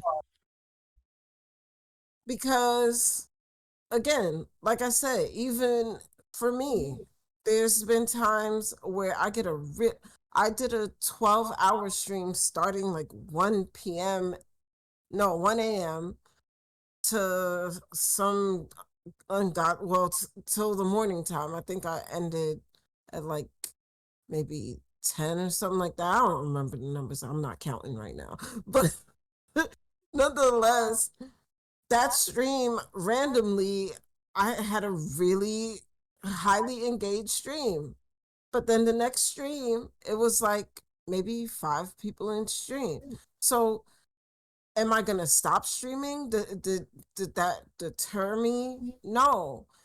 That's the whole point of streaming, is, again, and what we've been saying this whole interview, is just really looking from the audience. Put yourself as a viewer. Just think, okay, am I able to watch every stream? No. And am I inside right now by a computer or am I able to look at it on my phone? No. So at the end of the day, just appreciate, and that's what comes with also patience. Appreciation and patience. Just be grateful. Count your blessings. Just count the 3 viewers. Talk to them. Get to know, like, use that time to get to know them better. Because at the end of the day, even with as a smaller streamer, you have so much power and you don't know it. Because you can really get to know your audience, get to know the people that are watching you. And even if they're not able to talk to you, you can still make a connection with the people that are there. So don't ever underestimate your views. Don't watch people's views and get jealous either. Like, don't look at that, because your day will come. And know that if you look at your now and see, well, I'm not getting this right now, you're never going to get it if you're in that mindset. Just start thinking more about what am I going to do to get better, and network. I can't emphasize that enough. Yes, Lord.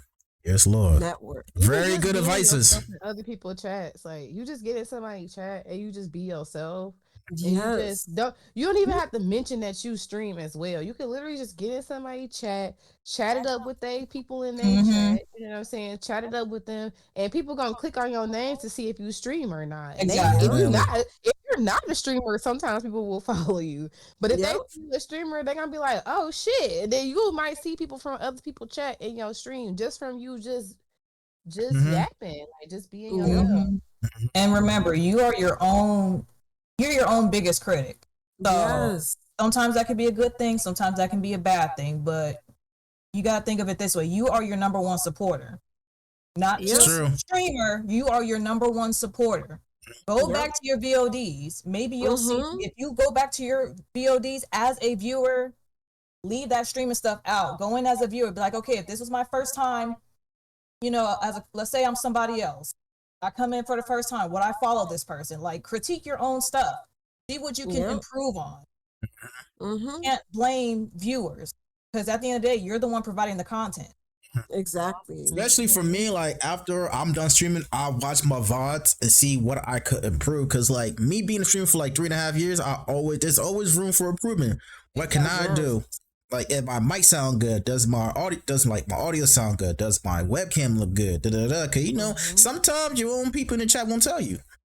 Exactly. This guy got the only person Be that can really begging people to tell me. Mhm. I'd be like, Mhm. please tell me if this sucks. I need to know. Tell And me, I think please. that's another Like, thing is a lot of viewers are afraid to give feedback to the streamer because some streamers take it up the ass and they Mhm. get pissy about it on Mhm. stream and cry about it and complain or whatever, and that pushes viewers away. You can't be Yep. afraid of that that. is true. Yeah, that's The very real true. viewers, I tell yeah. somebody in a second because, like you said, like I personally would want to know. So if I get in somebody's stream, especially like say they not even affiliate yet, right? Mhm. Exactly. If Mhm. your shit ain't right, I'm be like, hey, your mic is a little low, your game is a little loud. And it's no malicious intent. It's just I want you to succeed and I want you to be in a position where you sound good and you look good. So I'm just be like, hey buddy, I can't hear you. Like, Yeah, I'm trying to make you look good for people, for the people that come to your Yes. stream. You know what I'm saying? Like, Or sometimes, the streamer might not know that they're muted, especially if they're just starting and they're not affiliated. Because a lot of people go in, they'll talk and they think to get ignored. And sometimes, like, I'll be that one person that'll go in and be like, hey, if you're speaking, I can't hear you or your mic may be muted. Then they'll be like, oh shit, I've been muted this whole time. And they're like almost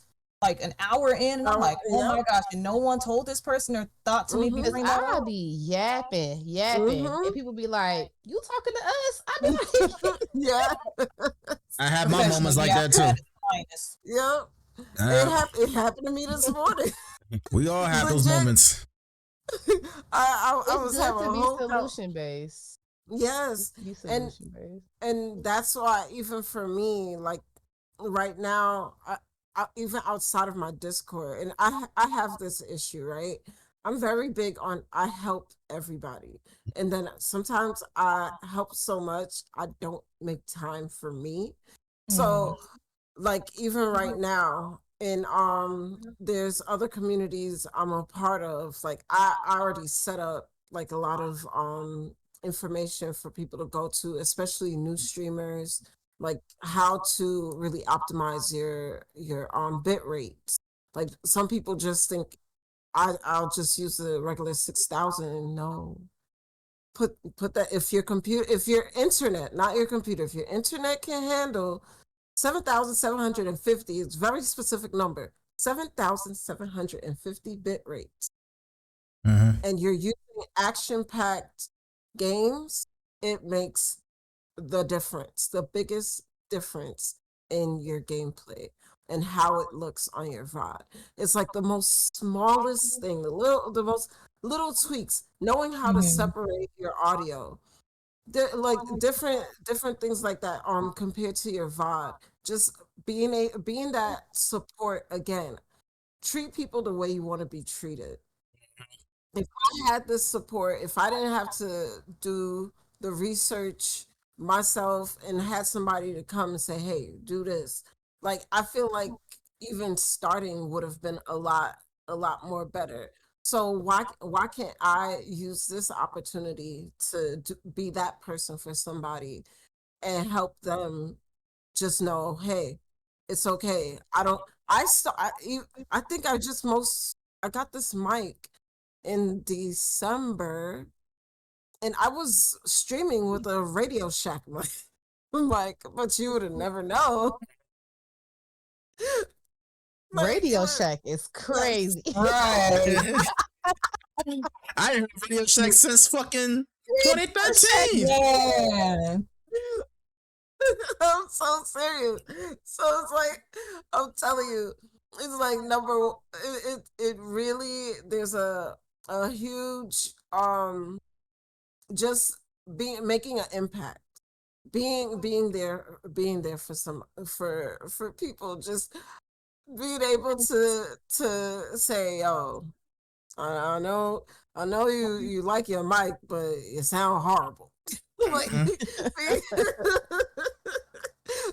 able to have those conversations and not take it personal. Some people like, you know, they only take it personally is how you say it, not what you say, is how you say it. You know what I'm saying? Like, I agree. I agree to disagree, because again, you have to look at it. Some people's social skills are very different. they are. Everybody communicates differently. Some people could be very blunt and they really don't mean any harm, but they could just tell you straight up, like, sis, I'm very transparent. I don't care. Your wig is twisted. Oh. Because I want you to know. I want you to fix it now. I don't want you to be looking crazy. I want you to fix it. Like, I want you to know I'm serious. And you Especially ain't telling me I'm busted as hell. Yeah, especially y'all going out for a girls' night out. Oh yeah, you gotta tell your girl. If you don't tell your girl how she look, if she look crazy, you ain't a good friend. That's what I'm saying. Your real Where viewers. do you think you're going, friend? Yes. In real life, I will ask my friend a second, like, where you going? Because you're not going with me looking like that. You're not going. Where you going? Because we ain't going to the same. If that's what you're wearing, we not going to the same place. Right, we not riding together. You're not going where I'm going, because you're gonna want to talk to me when you get there. I don't care who you ride with. Don't talk to me. Looking crazy, dog. It be like that, yo. Crazy. Please. But legit, like I said, it's number one, being able to take your feelings out of what people are saying. Exactly. Just hear what the person is saying, and then you decipher it from there. Because if you're constantly putting your emotions into it, I'm telling you now, you're not gonna make it. I'm B-More sorry. said, "Is she your friend? Why does that matter?" Because, B-More, listen. As my friend, I know what your top tier version of you look like. I'm not going to expect you to look better than I know you already know you can look. If I've seen you at your best, I've seen you at your worst. So if you're not looking like you, your standard of you, not my standard or not nobody else's standard. Yeah. The way I perceive you, if you're not looking your best in certain situations, I'm going to let you know. So because you're my friend. Exactly. You're going out. But now if it's just you, like, you got a certain style, say me and you don't got the same style, but I know how you dress, I know what you like. If you don't even look right for you, we gotta have a conversation, because exactly, that's not me. I'm an alt girly. I be wearing some far off wild shit. I be wearing my go-go boots and shit, but I have moments where you be like, what the fuck, what you got on? And it's okay. What do you got on? Because I might not have put my shit on the right way that day. You know what I mean? But if you my friend, I need you to tell me, because if we go out and we see our homegirl that know both of us, and she know me too, and she say, "Bitch, what the fuck you got on?" Yeah. So it's like that. Like, it's all love. I know what your standard you are as my friend. That not like my standard of you type shit. Like, it's like, now you got me looking like a clown with you.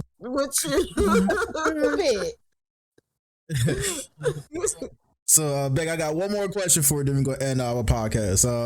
Can you share with us any upcoming collaborations, events, or projects this year? So, for this year, I'm working on definitely more backseat gaming with friends. So especially, I'm opening an invite to everyone here, to all the hosts, co-hosts. If y'all want even in regards to my GTA RP, I'm doing other games. I also take suggestions. So I'm making my Friday with friends. So that's one of the biggest things that I'm doing. And then more IRL with streamers. My goal, I want especially people that look like me, I want us to touch a little bit more grass together and still create content. So more meetups, more just being present more with everybody, supporting really. And then I'm also working on my Discord right now, adding my channels for different commands for the bots. Like I have it outlined for which bot. So like, because I've realized for especially new streamers, they have the bots, but they don't have the shout out command. They don't have alert command and stuff like that. So just helping everyone just copy and paste. Good. Throw it in there in your chat. You don't even have to go to your bot's website and all that stuff. I'm making things a bit more simpler, and just again providing the information that's already out there, but making it easier for you to follow and get all your stream and everything together.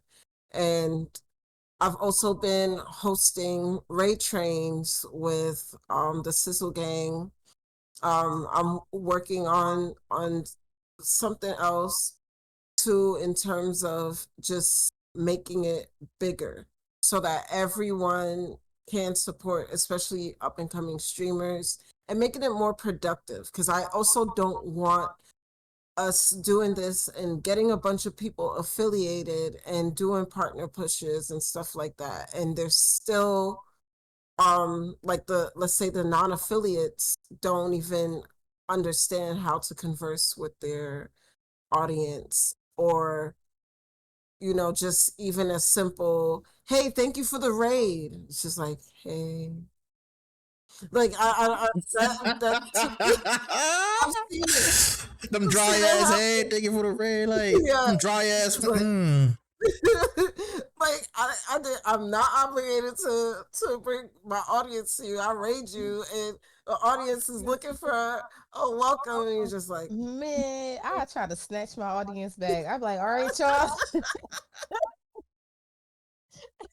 I mean, if you go, at least have a goddamn raid video, keep it interested. Listen, no, just say thank you for the raid. Don't raid. Like, Yeah. Raiders, even if you be like, what's good, Raiders? And then you keep going, like, yeah. Like just something as simple as just making sure you have that interaction with your audience. So I had to laugh. I'm sorry. When you say that dry ass rage or them dry ass hello Raiders, like it be like that. I've seen it. I've heard it. Just like, no.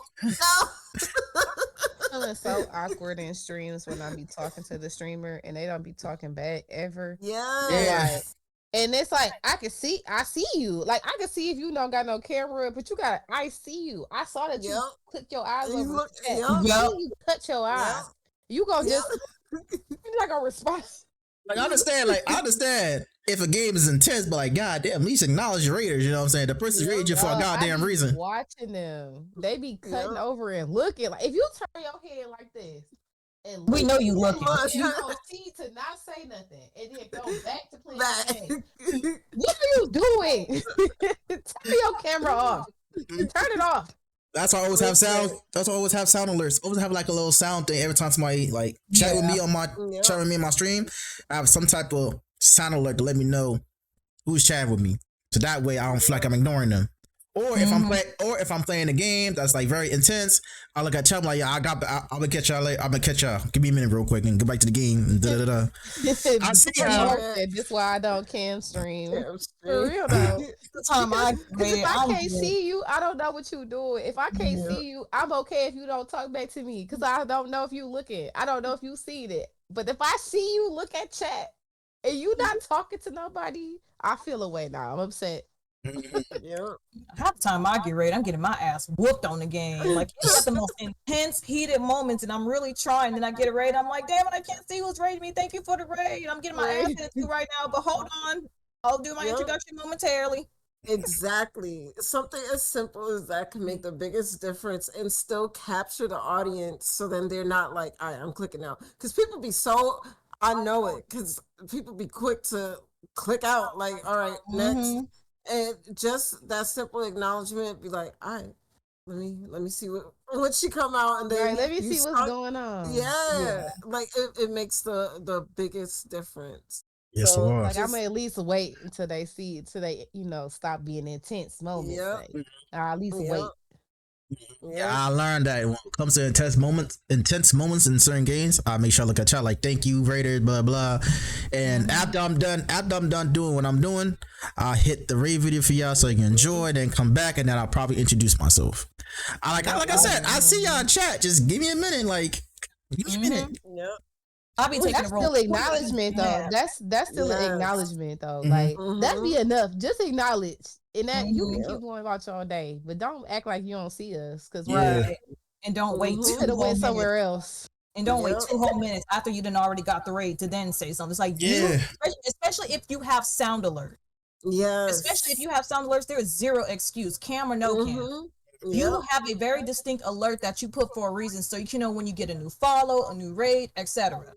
Yep. If you're in the middle of the game and you can't even take the rules quick as glance at chat and you hear that raid alert, you instantly, it's like, thank you for the raid. I'm in a heated moment trying to get a dub, but I got y'all right after I win.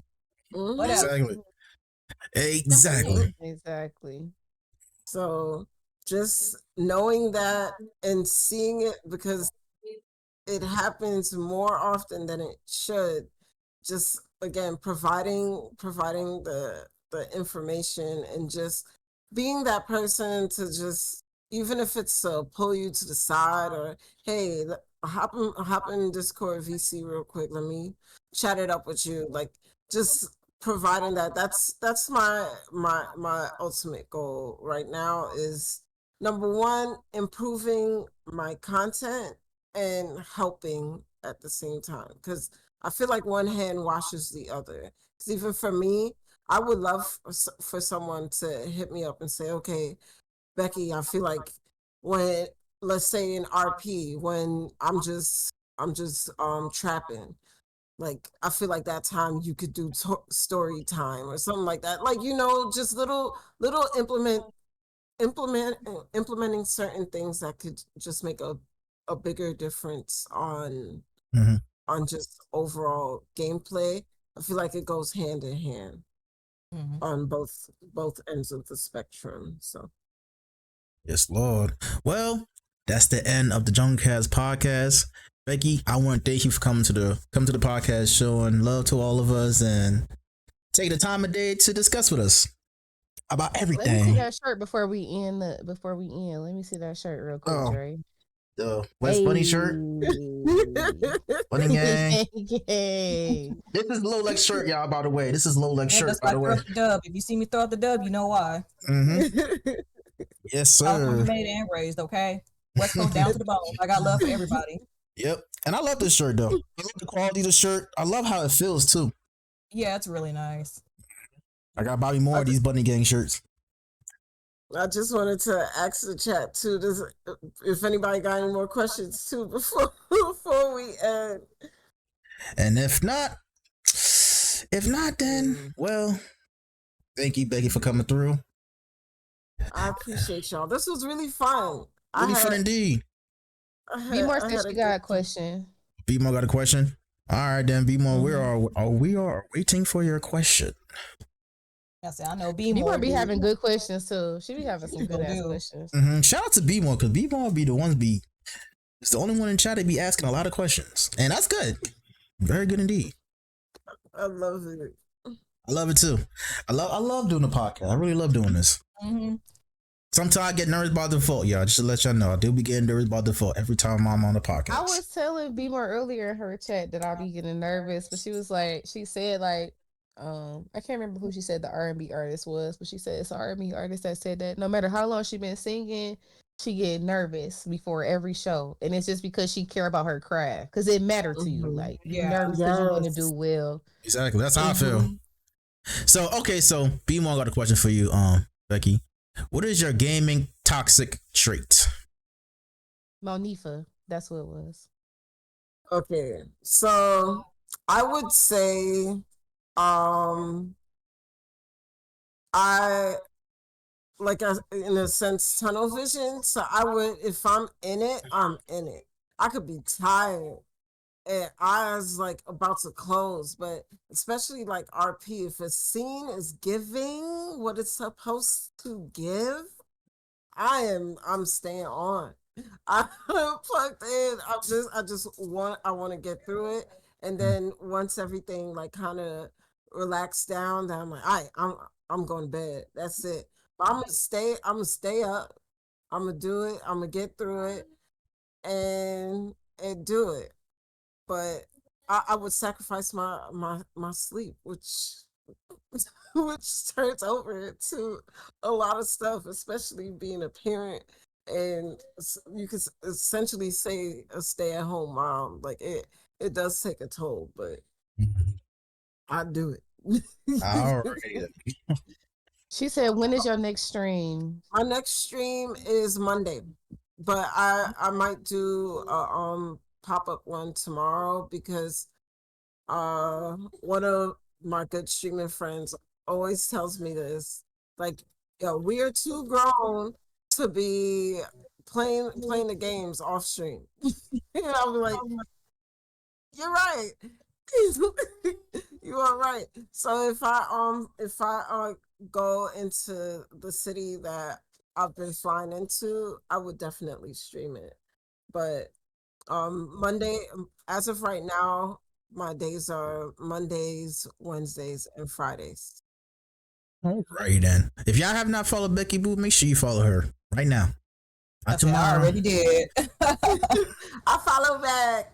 Yeah, like I already did. As she was talking, giving that advice, I'm like, let me go. I'll follow back right now. I want to make sure I shout her out real quick. So if y'all not follow Becky Boo, make sure y'all follow her. Especially y'all into especially y'all into RPs. She's the one right there, you know. All right, Becky. Thank you for coming through once again, and I hope you have a wonderful day now. Thank you, and I appreciate you so much, Dre. And big shout out to you. I've seen the growth. Like I said, I've been watching you almost since. I know it's definitely somewhere in 2022. So it's been a minute. So I big shout out to you. I appreciate you for having me, and it was nice meeting both of you, Melly and it's Lolex, right? Yeah. You got it. You got nice meeting you too. It was great meeting you too. All right. We'll definitely be connecting. Peace. All right. Bye.